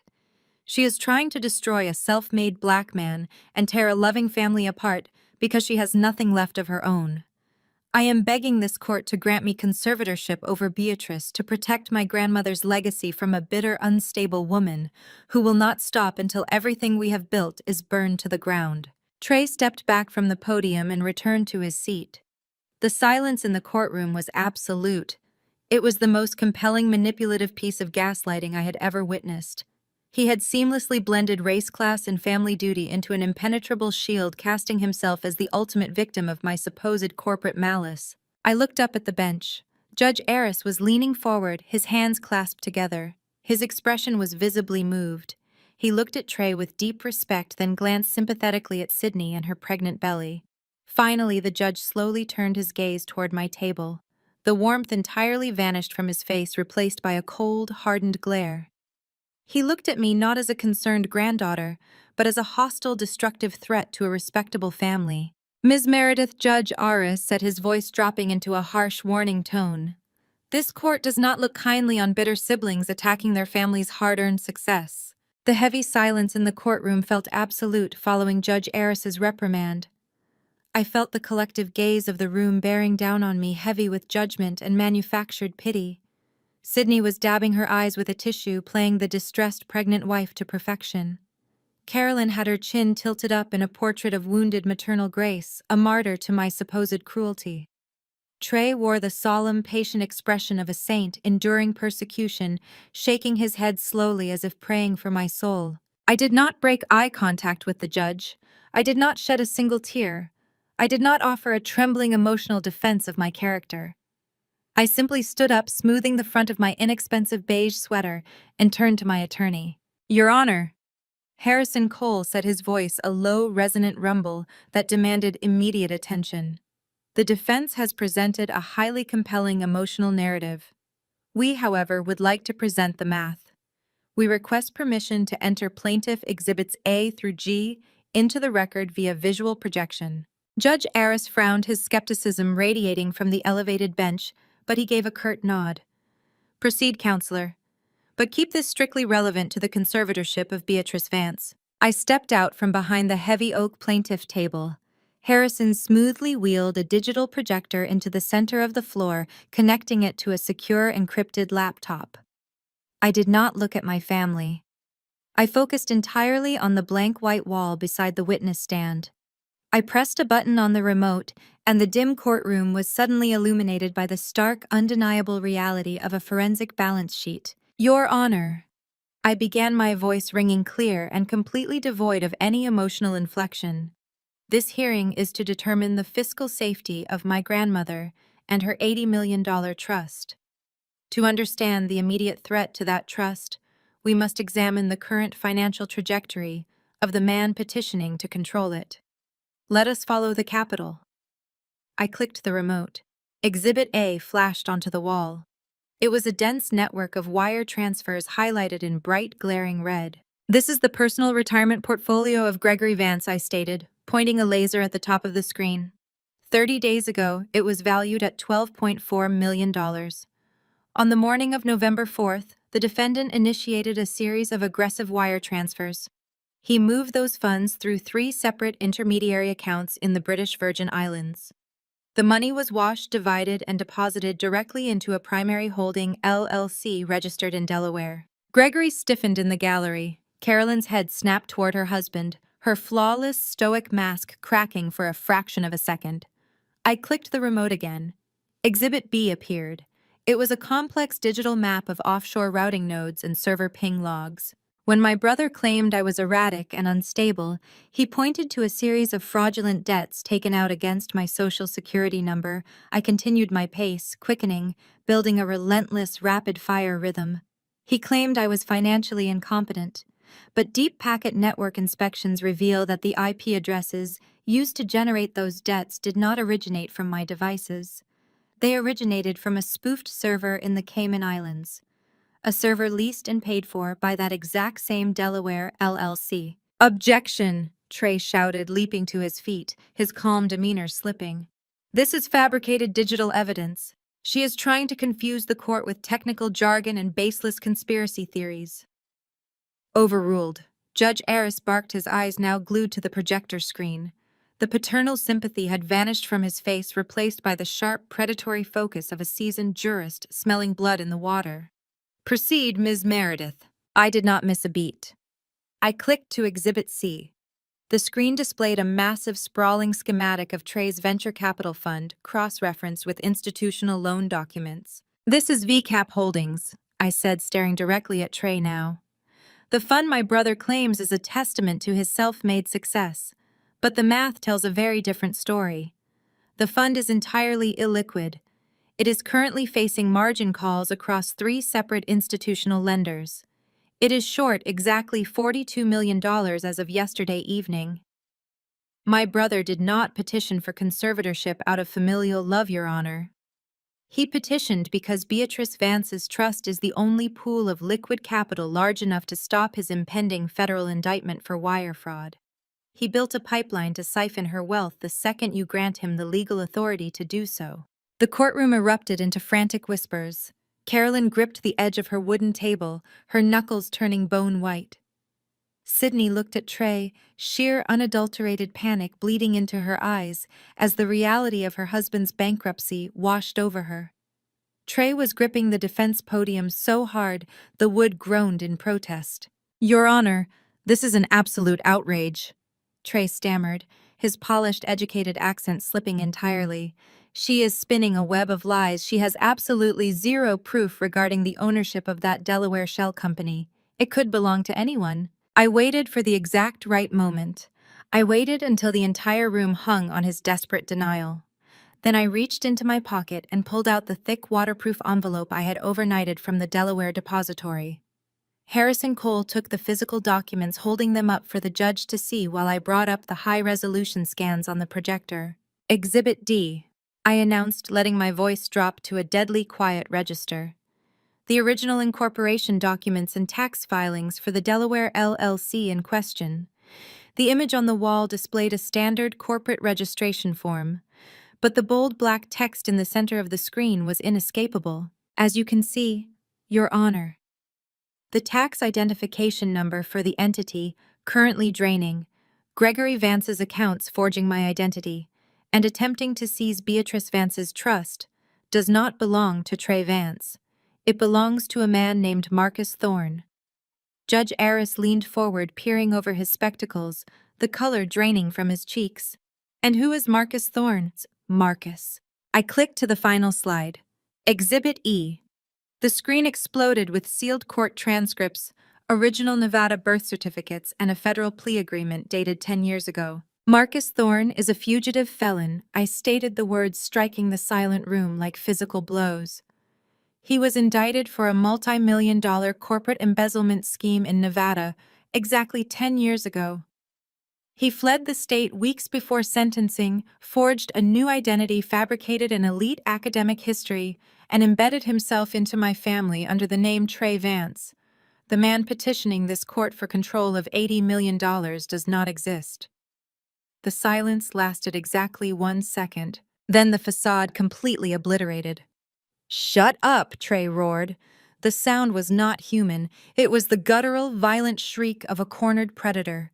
He vaulted over the heavy wooden defense table, sending legal briefs, laptops, and water pitchers flying across the polished floor. Sydney screamed, scrambling backward as Trey kicked a chair out of his way, completely abandoning his pregnant wife. He did not look like an Ivy League venture capitalist anymore. His eyes were wide and manic, his face twisted into a mask of pure homicidal rage. He charged across the open aisle, launching his entire body toward the center of the room. He slammed into the metal cart, smashing the expensive digital projector onto the marble floor in a shower of sparks and broken plastic. Bailiff Judge Aris bellowed, slamming his gavel down repeatedly. Secure the courtroom. Trey ignored the judge, the guards, and the screaming gallery. He spun around his chest, heaving his fists balled tightly at his sides. He locked eyes with me, lunging forward with a terrifying, unhinged speed. He screamed a string of vicious, degrading obscenities that echoed off the vaulted ceilings, desperately trying to physically tear apart the woman who had just dismantled his entire manufactured existence. 2 heavy-set court bailiffs slammed into Trey before his outstretched hands could reach my throat.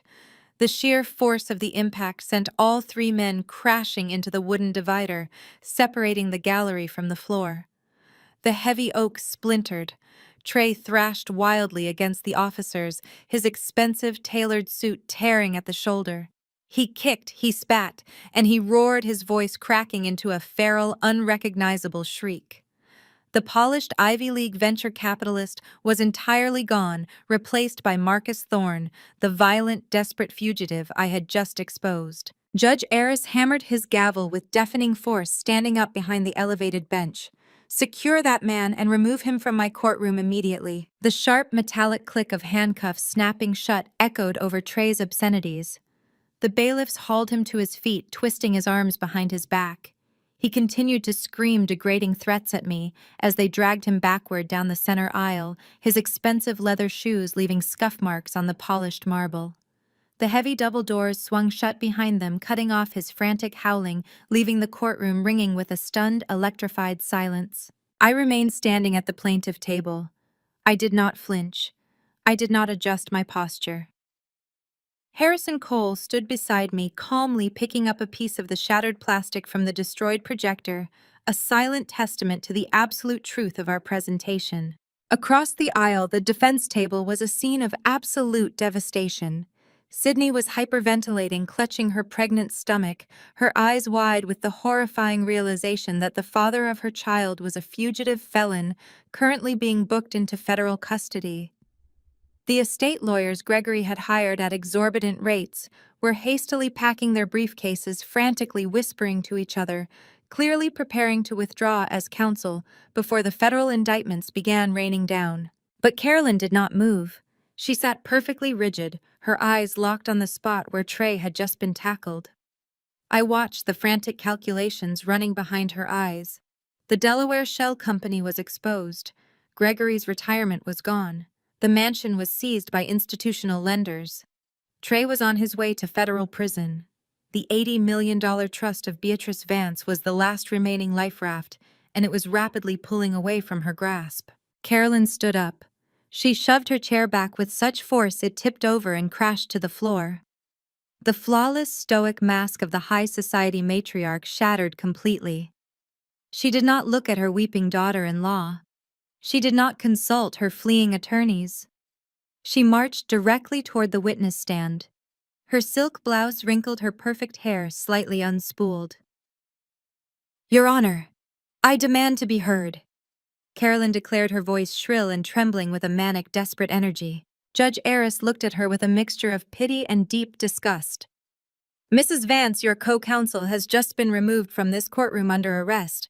I strongly suggest you consult with your remaining attorneys before you say another word on the record." "I do not need an attorney to speak the truth about my own family," Carolyn snapped, gripping the wooden railing of the witness box. Her eyes darted wildly before locking onto me. The sheer venomous hatred radiating from her face was palpable. "She is the one you should be arresting. She is the one tearing this family apart piece by piece. Mrs. Vance, I will not warn you again," Judge Aris said, his voice dropping to a dangerous baritone. "This court has just seen undeniable forensic proof of massive financial fraud committed by the man you brought in here to take control of an $80 million estate. Do not test my patience." Carolyn completely ignored the warning. The money was slipping away, and she was willing to burn the entire world down to stop me from getting it. She leaned over the railing, pointing a shaking, manicured finger directly at my chest. "You think she is some innocent victim?" Carolyn sneered, addressing the judge but keeping her hateful gaze fixed on me. "You think she is a savior trying to protect Beatrice? She is a parasite. She has always been a parasite. I had to protect my family from her. I had to do whatever it took to keep her from destroying us." Harrison Cole stepped forward. "Your Honor, this is highly irregular and completely irrelevant to the forensic evidence of fraud." "Let her speak, Harrison," I said quietly. My voice carried clearly across the silent room. "Let her put it on the record." Carolyn let out a harsh, breathless laugh. "You want it on the record? Fine, I will gladly put it on the record. You wonder why your life was a constant string of failures, Meredith. You wonder why you were fired from your first 3 accounting firms despite your perfect grades. It was not bad luck. It was me." I stared at her, the air leaving my lungs. The unexplained terminations in my early 20s. The senior partners who had suddenly turned cold and hostile without explanation. "I called the managing partners," Carolyn boasted, her voice echoing with twisted pride. I told them you were stealing from our family accounts. I told them you were struggling with severe addiction issues. I made sure you were blacklisted before you could even build a reputation. And your precious fiancé, David, the one who walked out on you 3 weeks before the wedding, without a single word of explanation, I paid him $50,000 to disappear. I wired the money from Gregory's private account myself. A collective gasp swept through the gallery. Judge Aris lowered his glasses, utterly appalled by the casual admission of targeted destruction. You systematically sabotaged your own daughter's life, Judge Aris asked, his voice thick with disbelief. She left me no choice, Carolyn screamed, pounding her fist against the wooden railing. She was always too smart, too arrogant, always analyzing everything we did. She made Sydney look incompetent. She made Gregory look foolish. She was a constant glaring threat to Sydney's shine, a threat to the natural order of this family.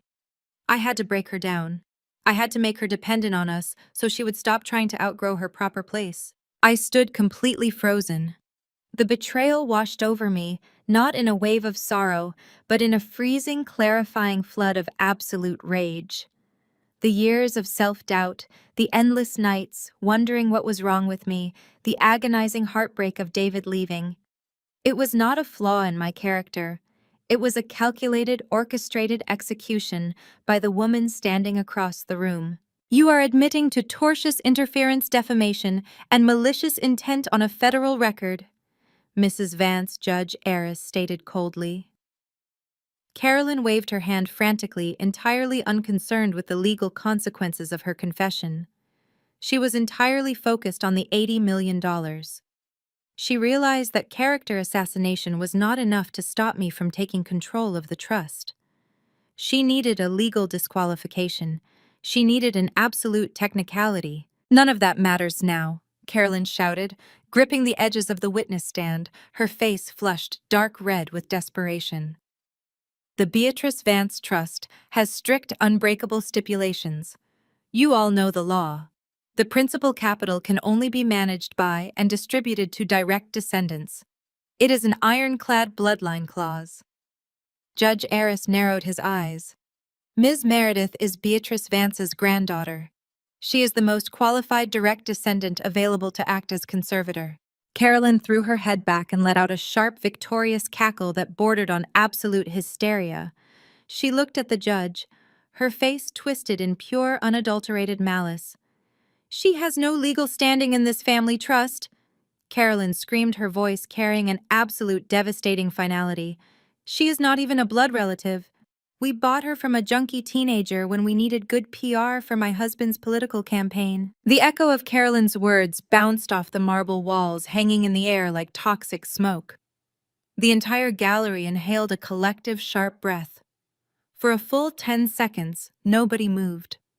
I stood frozen behind the plaintiff's table. My hands, which had been perfectly steady while exposing millions in corporate fraud, suddenly went numb. I could feel the blood draining from my face. My mind frantically raced through 34 years of family history, the lack of baby photos, the way Carolyn always held me at arm's length, Gregory's cold transactional approval. It all clicked into a devastating, horrifying mosaic. I was a public relations stunt. I was a prop. Across the aisle, a sound cut through the suffocating silence. It was laughter. Sydney, who only minutes ago had been hyperventilating in sheer terror at the prospect of losing her stolen mansion, was throwing her head back and laughing. It was a harsh, ugly sound echoing with malicious relief. She pointed at me, her face twisting into a triumphant sneer. You hear that, Meredith? Sydney crowed, her voice shrill and carrying across the courtroom. You are nobody. You do not belong here. You have no blood in this game. You are just a stray dog they picked up off the street. You get absolutely nothing. Carolyn did not sit down. She stood at the witness stand, her chest heaving, her eyes burning with a rabid, desperate victory. She looked to her left, snapping her fingers at the remaining senior partner of her high-priced estate firm. Mr. Gable, a man who looked entirely out of his depth following Trey's violent arrest, suddenly scrambled to his feet. He recognized the legal lifeline Carolyn had just thrown him. He practically dove for his leather briefcase, ripping out a thick-bound copy of the original trust documents. Your Honor, Mr. Gable shouted, his voice shaking with renewed, frantic energy. I move for immediate dismissal of the plaintiff's petition for conservatorship. I direct the court's attention to Section 4, Paragraph B of the Beatrice Vance Irrevocable Trust. The language is explicit and absolute. It dictates that all trust assets, management, and conservatorship duties must remain exclusively within the biological lineage. The exact phrasing is direct blood descendants. Mr. Gable slammed the heavy document onto his table, pointing a shaking finger at me. If Carolyn Vance's testimony is accurate and this woman is not a biological member of the Vance family, she has zero legal standing in this courtroom. She is a legal stranger to Beatrice Vance. She cannot petition for conservatorship, she cannot audit the trust, and she certainly cannot freeze my client's access to the capital. We demand an immediate DNA test and, pending those results, a full dismissal of all her claims.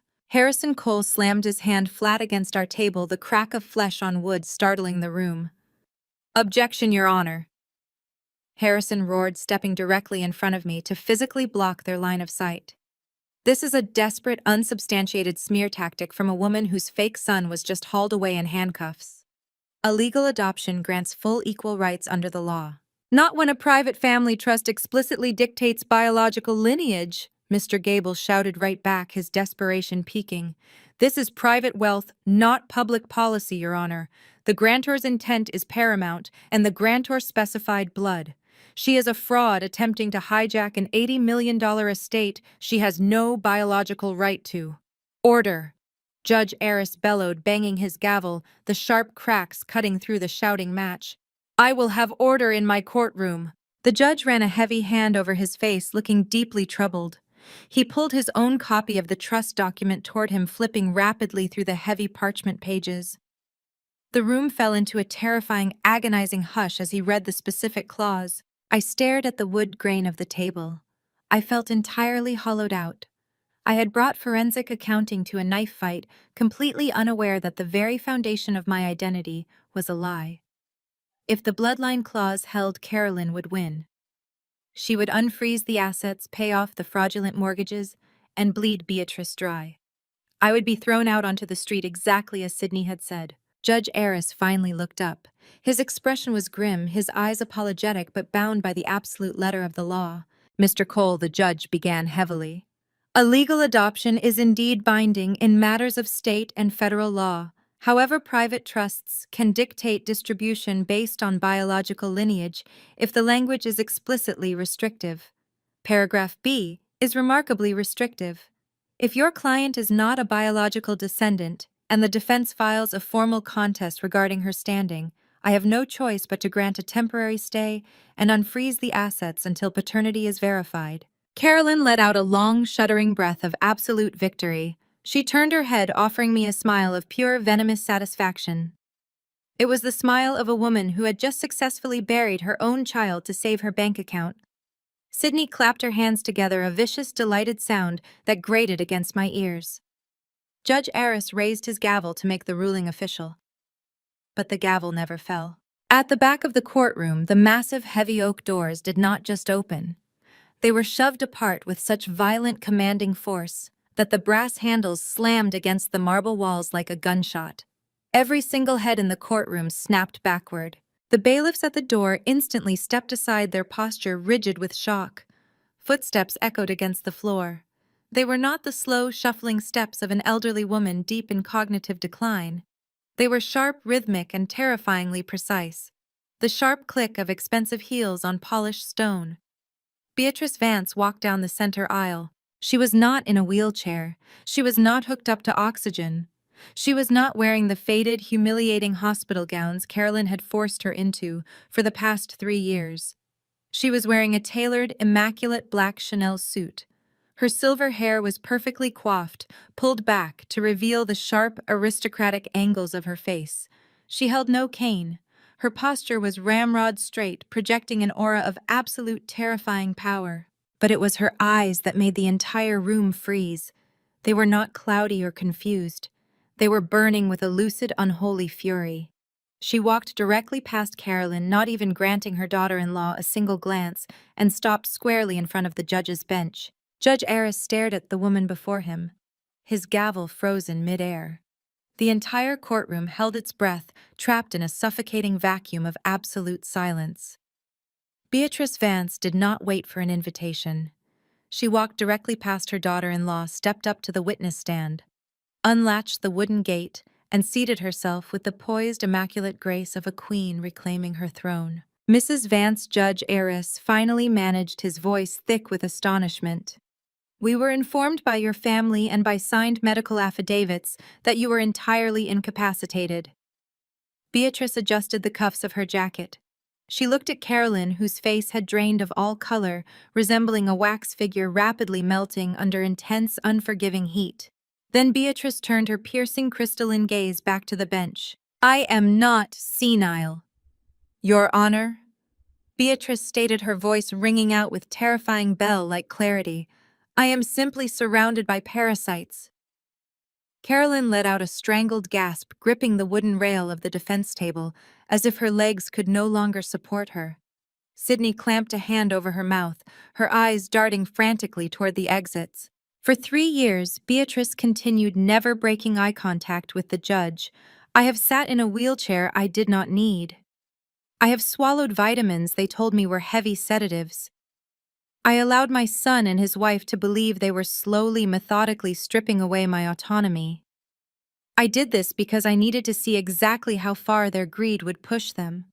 I needed to know if the family I built was worth saving." Beatrice turned her head slowly, leveling a gaze of pure, freezing disdain at Carolyn. "They failed the test," Beatrice said. Mr. Gable, Carolyn's high-priced estate lawyer, scrambled to his feet, his hands shaking so violently he dropped his pen. "Your Honor, I must object. My clients were operating under the advice of highly respected medical professionals. We have the cognitive decline reports right here." "You have reports written by physicians Carolyn paid under the table," Beatrice snapped, cutting him off with the authority of a whip crack. "Doctors who never spent more than 5 minutes in my presence. If you look at the plaintiff's table, you will see my granddaughter's attorney, Harrison Cole. He has my actual medical records. Records compiled by the chief of neurology at Massachusetts General Hospital, whom I paid privately out of pocket to examine me every single month for the last 3 years. I have the cognitive function of a woman half my age." Judge Aris looked at Harrison, who simply nodded, tapping a thick sealed folder on his desk. The judge leaned back, crossing his arms. "Proceed, Mrs. Vance." Beatrice folded her hands neatly in her lap. "Let us discuss the money. 30 days ago, at a private family dinner, I handed Gregory, Carolyn, and Trey each a cashier's check for $5 million. I told them it was an early inheritance. I told them I wanted to see them enjoy it while I was still alive. I remembered that night. I remembered the sheer outrage on their faces. They laughed at me," Beatrice said, her voice dropping into a deadly quiet register. "They thought I was having a manic episode. They thought I was writing checks from an empty account. Carolyn actually tore her check into pieces right in front of my face. They demanded full, immediate control of the entire $80 million principal. They filed this exact petition for conservatorship the very next morning." Beatrice looked at Mr. Gable, who was now sweating profusely through his expensive suit. "Those checks were not a manic episode," Counselor Beatrice stated smoothly. "They were a legally binding settlement offer drafted by my private corporate counsel, and attached to that offer was a highly specific, irrevocable no-contest clause." The color vanished entirely from Mr. Gable's face. He collapsed back into his chair, the legal reality of what she had just said hitting him like a freight train. "By physically destroying those checks and formally petitioning this court to seize the entirety of my estate against my will," Beatrice explained, her voice echoing off the marble walls, "my son and his wife triggered their own execution. The in terrorem clause was activated the second they filed that paperwork. By attempting to take everything, they legally, completely, and permanently disinherited themselves. They get nothing." Sydney let out a sharp, hysterical sob, burying her face in her hands. Carolyn looked like she had stopped breathing entirely. The $80 million life raft they desperately needed to save them from federal prison and bankruptcy had just been vaporized. Suddenly, the heavy oak doors at the back of the courtroom swung open. Gregory Vance staggered inside. He looked completely destroyed. His custom Italian suit was rumpled and stained, his tie was missing, and his face was the color of wet ash. He had clearly just come from his seized mansion, having lost the final battle with his creditors. He heard Beatrice's declaration. He saw his mother sitting upright on the witness stand. Gregory marched down the center aisle, ignoring the bailiffs who stepped forward to intercept him. He pointed a shaking, desperate finger directly at me. "It does not matter," Gregory yelled, his voice cracking with sheer, unhinged desperation. "It does not matter what we triggered. The trust is bound by blood. Carolyn just put it on the federal record. Meredith is not blood. She has absolutely zero legal standing to inherit anything." Judge Aris banged his gavel, but Beatrice held up a single white-gloved hand. The judge stopped. The courtroom fell dead silent. Beatrice did not flinch. She watched her son with a look of absolute, profound disappointment. Slowly, she reached into the interior pocket of her Chanel jacket. She withdrew a single folded piece of heavy yellowed parchment paper. "You are absolutely correct about one thing," Gregory, Beatrice said, her words striking the room like physical blows. "She is not your blood." Beatrice unfolded the document, smoothing it out against the wooden railing of the witness stand. 30 years ago, you and your wife decided this brilliant, beautiful child was a public relations liability," Beatrice said, her voice dripping with venom. "You threatened to send her back to the foster system because she did not fit the perfect, polished image of your upcoming political campaign. You thought I would simply stand by and watch you discard a human being like a piece of defective merchandise." Beatrice held the yellowed document up high. The official gold seal of the family court caught the light. "I did not just stop you," Beatrice declared, her voice rising with terrifying, triumphant power. "I bypassed your guardianship entirely. I went to a private judge. I secretly, legally adopted Meredith as my own daughter." Carolyn let out a blood-curdling scream. Gregory fell to his knees in the center aisle. "She is not your child, Gregory," Beatrice stated, looking down at her ruined son. "She is my daughter, and she is the sole absolute heir to the Vance estate." The courtroom vibrated with the aftershock of Beatrice's declaration. Gregory remained planted on his knees in the center aisle, his mouth opening and closing without a single sound emerging. Carolyn's blood-curdling scream had dissolved into a ragged, breathless wheeze. She clawed at her own throat, her perfectly manicured nails leaving angry red scratches against her collarbone. The $80 million safety net had not just been pulled away. It had been completely incinerated. I stood completely still, staring at the woman I had called grandmother for my entire life. The woman who had quietly, ruthlessly outmaneuvered her own son to save me from the foster system. The profound weight of her protection anchored me to the floor. Judge Aris reached over his elevated bench, his hand trembling slightly as he accepted the yellowed parchment from Beatrice. He adjusted his spectacles, examining the document with forensic intensity. He traced the embossed gold seal of the family court, the verified judicial signatures, and the irrefutable filing dates. He looked from the document to Gregory, then to Carolyn, and finally to me. The heavy silence in the room stretched until the tension felt thick enough to shatter stone. Judge Aris picked up his heavy wooden gavel. "The defense's motion to dismiss based on the biological lineage clause is entirely overruled," he announced, his voice booming with absolute, terrifying authority. "This document is a legally binding adoption decree executed under seal 30 years ago. Meredith is the legal daughter of Beatrice Vance. Therefore, she possesses full, unassailable standing as a direct descendant under the explicit terms of the trust." He turned his piercing gaze toward the defense table. The elite estate lawyers were already zipping their leather briefcases shut, practically sprinting toward the wooden swinging doors to distance themselves from the radioactive fallout of their clients. Furthermore, Judge Aris continued, raising his gavel high. "Based on the irrefutable financial evidence presented by the plaintiff and the deplorable self-incriminating testimony provided by Carolyn Vance herself, I am dismissing the petition for conservatorship filed by Gregory Vance with prejudice. You are hereby stripped of all power of attorney, all access to the Vance estate, and all legal standing regarding Beatrice Vance. The trust remains under the sole exclusive control of Beatrice and her legally designated heir Meredith. You get absolutely nothing. He slammed the gavel down. The sharp crack echoed like a gunshot, sealing their absolute ruin. A sudden commotion erupted at the back of the room. The heavy oak double doors were propped wide open, revealing the marble vestibule hallway outside. The two local bailiffs were in the middle of processing Trey for his violent outburst, writing out a citation on a wooden bench. Hearing the judge's final ruling boom through the open doors, the last shred of Trey's polished facade vanished. He knew the truth. With the trust completely out of reach, his fraudulent venture capital fund would default by morning. Trey violently shoved one of the distracted bailiffs backward, sending the officer crashing into a trash receptacle. Trey made a desperate, frantic dash toward the emergency exit stairwell. He did not make it 3 steps. 4 large men stepped out of the shadow of the corridor, completely blocking his path.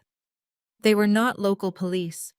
They wore dark, heavy windbreakers with bold yellow lettering plastered across their backs. FBI and IRS. Trey slammed into the lead agent, bouncing off the man's solid chest. He scrambled backward, his eyes darting wildly around the hallway like a trapped rat. Marcus Thorne, also known as Trey Vance, the lead federal agent, stated, his voice devoid of any emotion. You are under arrest for multi-million-dollar corporate embezzlement, federal wire fraud, and interstate identity theft. Trey looked through the open doorway, his chest heaving, his face slick with terrified sweat. He locked eyes with me.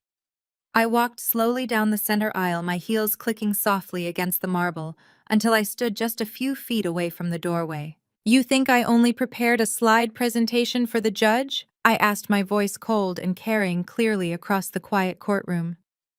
You think I uncovered your offshore Cayman server and your fraudulent margin calls just to win a civil dispute? I triggered a comprehensive federal audit of VCAP Holdings 3 weeks ago. I sent every single server ping log, every wire transfer receipt, and every forged signature directly to the federal authorities. They were simply waiting for you to verify your fraudulent identity on the federal court record today. The federal agents did not give him a chance to speak. They grabbed his arms, spinning him around with brutal efficiency and slamming him face first against the marble wall of the vestibule. The heavy, unmistakable sound of federal steel cuffs ratcheting shut over his wrists echoed into the courtroom. Sydney watched the entire scene unfold from the defense table. Her eyes tracked the federal agents as they read Trey his Miranda rights, effectively locking away her entire future. The reality of her total, absolute ruin crashed down upon her. The mansion would be seized by the IRS. Her bank accounts would be frozen by federal mandate. She was pregnant, completely broke, and married to a fugitive. She let out a piercing, guttural wail. She scrambled out from behind the defense table, tripping over her own expensive designer heels. She collapsed onto the polished floor, crawling and dragging herself across the center aisle until she reached me. She fell to her knees, right at my feet. She reached up with trembling, manicured hands, grabbing handfuls of my inexpensive beige skirt, her hot tears soaking instantly into the fabric. She was no longer the arrogant golden child who had mocked my existence and laughed at my supposed lack of bloodline. She was a broken, terrified shell facing complete annihilation. "Meredith, please," Sydney screamed, her voice cracking as she sobbed hysterically, her grip on my clothes tightening like a vice. "You have the 80 million. You have the trust. Please, he is my husband. We are sisters. You have to pay his bail." Sydney's fingers dug into the fabric of my skirt with the frantic, bone-crushing grip of a drowning woman. Her perfectly styled hair clung to her wet, blotchy face. The golden child of the Vance family, the woman who had spent 3 decades treating my existence as a hilarious, pathetic joke, was now weeping at my shoes. She begged for the very money she had just gleefully declared I had absolutely no biological right to touch. I looked down at her. I did not feel a shred of pity. I felt nothing but the cold, absolute clarity of a balanced ledger. I reached down, my hands perfectly steady. I clamped my fingers around Sydney's wrists. I did not yank or pull violently. I simply applied a firm mechanical pressure, peeling her manicured fingers off my skirt one by one. I stepped backwards, smoothing out the wrinkles in the cheap beige fabric. Like Mom said, we do not share blood, I stated, my voice echoing with terrifying clinical precision through the cavernous courtroom. And I only invest in good assets. Sydney let out a hollow, devastated gasp. She collapsed forward, her forehead pressing against the cold marble floor as her sobs turned into jagged, hyperventilating wheezes. Behind her, the heavy oak doors slammed shut. Trey Vance, the Ivy League fraud. The Cayman's embezzler. The man who was supposed to be the architect of their ultimate wealth was gone. I turned my attention back to the plaintiff's table. Gregory and Carolyn were frozen in the center aisle. The aristocratic arrogance that had defined their entire existence was entirely eradicated. I watched the terrifying reality of federal mathematics rapidly calculating behind Gregory's panicked eyes. The offshore Cayman server was seized. The fraudulent venture capital fund was frozen by the Securities and Exchange Commission. Gregory's personal retirement portfolio of $12.4 million was locked inside a federal evidence vault inextricably linked to a fugitive's money laundering operation. The sprawling Beacon Hill mansion, leveraged to the absolute limit with forged institutional loans, would be seized by the banks before the end of the business day. They had absolutely nothing. A lone federal agent in a dark windbreaker stepped back through the courtroom doors. He held a thick stack of manila folders. He did not look at the judge. He walked directly up to Gregory. "Mr. Vance," the agent said, his voice entirely devoid of emotion, "the Internal Revenue Service and the Federal Bureau of Investigation will be contacting you and your wife within the hour. We have secured your signatures on the collateral mortgage documents underwriting VCAP Holdings. You are officially designated as material accessories to federal wire fraud. I strongly suggest you do not attempt to leave the state of Massachusetts." The agent turned and walked out. Gregory swayed on his feet. The color completely drained from his face, leaving his skin the color of wet ash. Accessory to federal wire fraud carried a mandatory minimum sentence. He was not just bankrupt, he was going to federal prison. Gregory snapped. The primal, terrifying instinct for self-preservation kicked in. He spun around and lunged toward the witness stand, throwing his entire body weight against the heavy wooden railing. "Mother, please!" Gregory shrieked, his voice cracking into a pathetic, high-pitched whine. He looked up at Beatrice, his eyes wide and completely feral with terror. "You have to help us. They are going to take the house. They are going to seize everything we own. I am your son. I am your only son. You cannot let me die in a federal penitentiary for co-signing a loan." Carolyn realized that her pride was an absolute luxury she could no longer afford. She scrambled across the floor, abandoning her weeping daughter. She threw herself against the railing right next to her husband, her flawless facade entirely destroyed. "Beatrice, please listen to reason," Carolyn begged, her voice shrill and echoing wildly off the vaulted ceiling. "Think of Sydney. Think of the baby. We need capital to retain criminal defense counsel. Just a fraction of the trust, just enough to pay the bail and keep us out of federal custody. We will do whatever you want. We will sign whatever you need." I watched them grovel. These were the people who had hired actors to frame me. The people who had systematically destroyed my career, paid off my fiancé to abandon me, and tried to lock this brilliant elderly woman in a psychiatric ward just to steal her wealth. Now, stripped of their power, and facing the brutal, unforgiving machinery of the federal government, they were begging for a handout. Beatrice did not flinch. She did not offer a single ounce of maternal sympathy. She stood up from the witness chair. She smoothed the front of her immaculate Chanel suit, adjusting her cuffs with slow, deliberate, aristocratic grace. She looked down at her son and her daughter-in-law with an expression of profound, absolute disgust. "I gave you $5 million on Christmas," Beatrice said, her voice dropping into a deadly quiet register that cut through their frantic pleading like a scalpel. Gregory and Carolyn froze. The memory of that night hung heavily in the air. The night they had laughed in her face. The night Carolyn had arrogantly torn the cashier's check into confetti, demanding the entire $80 million. "You threw it in the fire," Beatrice stated, her icy crystalline eyes locking directly onto Gregory's terrified face. "Enjoy the ashes." Beatrice stepped down from the witness stand. She did not look at them again. She walked directly over to me. She extended her arm.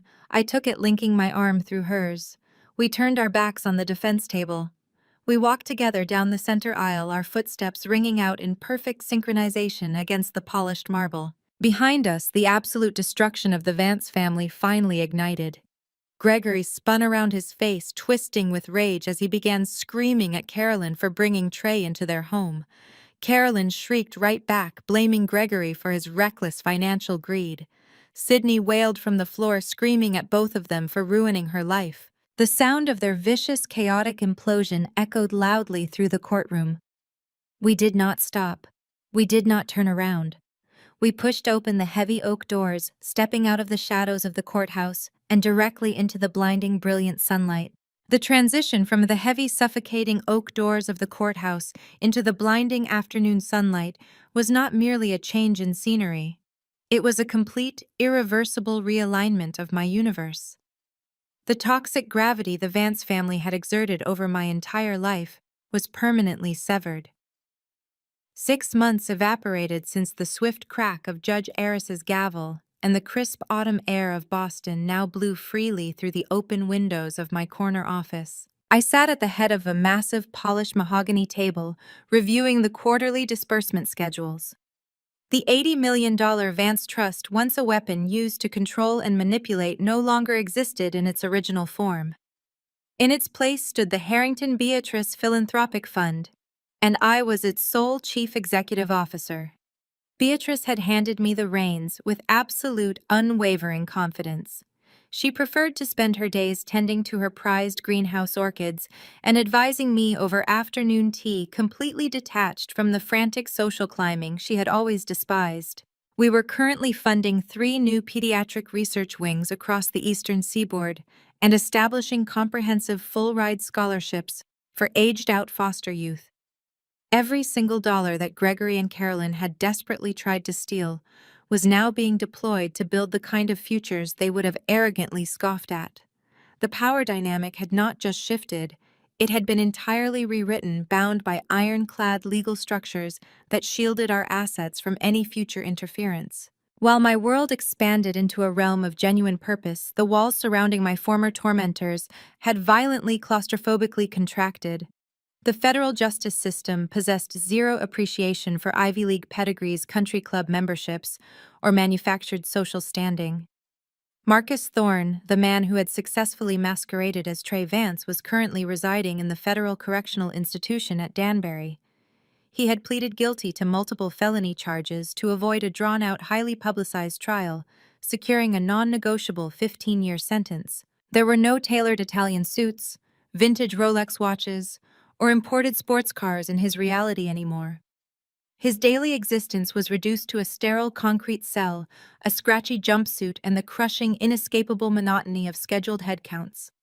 The fraudulent empire he had built entirely on charm and stolen collateral had vanished into thin air, leaving him with absolutely nothing but time to reflect on his arrogance. Gregory and Carolyn experienced a different but equally brutal kind of prison. The Internal Revenue Service had been ruthlessly efficient in their asset recovery. Their Beacon Hill mansion, their luxury vehicles, their antique furniture, and their offshore retirement accounts were systematically seized to pay off the massive liabilities Trey had engineered under their forged signatures. They avoided federal prison time by turning state's evidence against their son-in-law, but their financial and social execution was absolute. They now lived in a cramped 200-square-foot studio apartment on the grimy industrial outskirts of the city. Carolyn, a woman who used to spend her afternoons berating Michelin star chefs and terrorizing retail workers, now wore a stained, ill-fitting polyester uniform. She worked the cash register at a local discount grocery store, forced to smile at the very working-class people she had spent her life mocking. Gregory spent his days sweeping concrete floors and stacking heavy inventory at a hardware warehouse. They returned every single night to a roach-infested room, their aristocratic pride replaced by the bone-deep, humiliating exhaustion of minimum-wage survival. Sydney's descent was perhaps the most poetic justice of all. Stripped of her golden child status, cut off from her parents' bank accounts, and abandoned by her fraudulent husband, she was forced to face the stark reality of her own empty existence. The designer lifestyle she had aggressively flaunted to make me feel inferior was built entirely on credit and lies. Yesterday, my private investigator sent me a final photograph to officially close out her file. The image showed Sydney standing in the dingy, neon-lit lobby of a downtown pawnshop. She was heavily pregnant, her previously flawless blonde hair unwashed and tied back in a messy frayed knot. She was arguing fiercely with the pawnbroker across the scratched glass counter, desperately trying to sell a stack of Chanel and Hermes handbags to make rent. The broker was pointing a UV authentication light at the stitching, shaking his head in firm refusal. Trey had not even bothered to buy her real designer goods. He had funded her insufferable arrogance with cheap counterfeits, leaving her with absolutely nothing of actual value to sell. I closed the investigative file, sliding it smoothly into the industrial shredder beside my desk. The past was officially liquidated. I grabbed my tailored wool coat and walked down the bustling street toward the towering glass and steel headquarters of First National Bank. Mr. Jenkins, the senior wealth manager, stood up immediately the moment I entered his plush, soundproof office. He gestured respectfully toward one of the supple leather guest chairs. I sat down, crossing my legs with practiced grace, and accepted the demi-tasse of rich espresso his assistant quietly placed on the desk. We spent the next hour finalizing the last of the quarterly wealth transfers, formally securing the funding for a massive new women's shelter project downtown. When the final page of paperwork was signed and notarized, I reached into the interior compartment of my leather briefcase. I withdrew a small, elegant silver frame and placed it precisely in the center of his immaculate glass desk. Inside the frame, pressed perfectly flat against the black velvet backing, was a single jaggedly torn half of a cashier's check originally made out for $5 million. Mr. Jenkins adjusted his wire-rimmed glasses, looking down at the torn, useless piece of paper, and then up at me, a silent, respectful question in his eyes. I took a slow, deliberate sip of my espresso, letting the rich, dark flavor settle before meeting his gaze. "They thought they were tearing up my worth, Mr. Jenkins," I said, setting the porcelain cup down on its saucer with a soft, final clink. "But all they did was hand me the keys to the kingdom, fade to black." The profound lesson learned from these stories is that true family is defined by genuine support and integrity, not merely by bloodlines. Repeatedly, we see how toxic entitlement, greed, and blind favoritism can cause relatives to betray those closest to them. However, these devastating experiences also highlight the incredible power of resilience. Walking away from emotional abuse and financial exploitation allows individuals to build their own success and forge a chosen family that respects their true worth. Have you ever had to walk away from a toxic environment to protect your peace, and what did it teach you? Share your experiences in the comments below.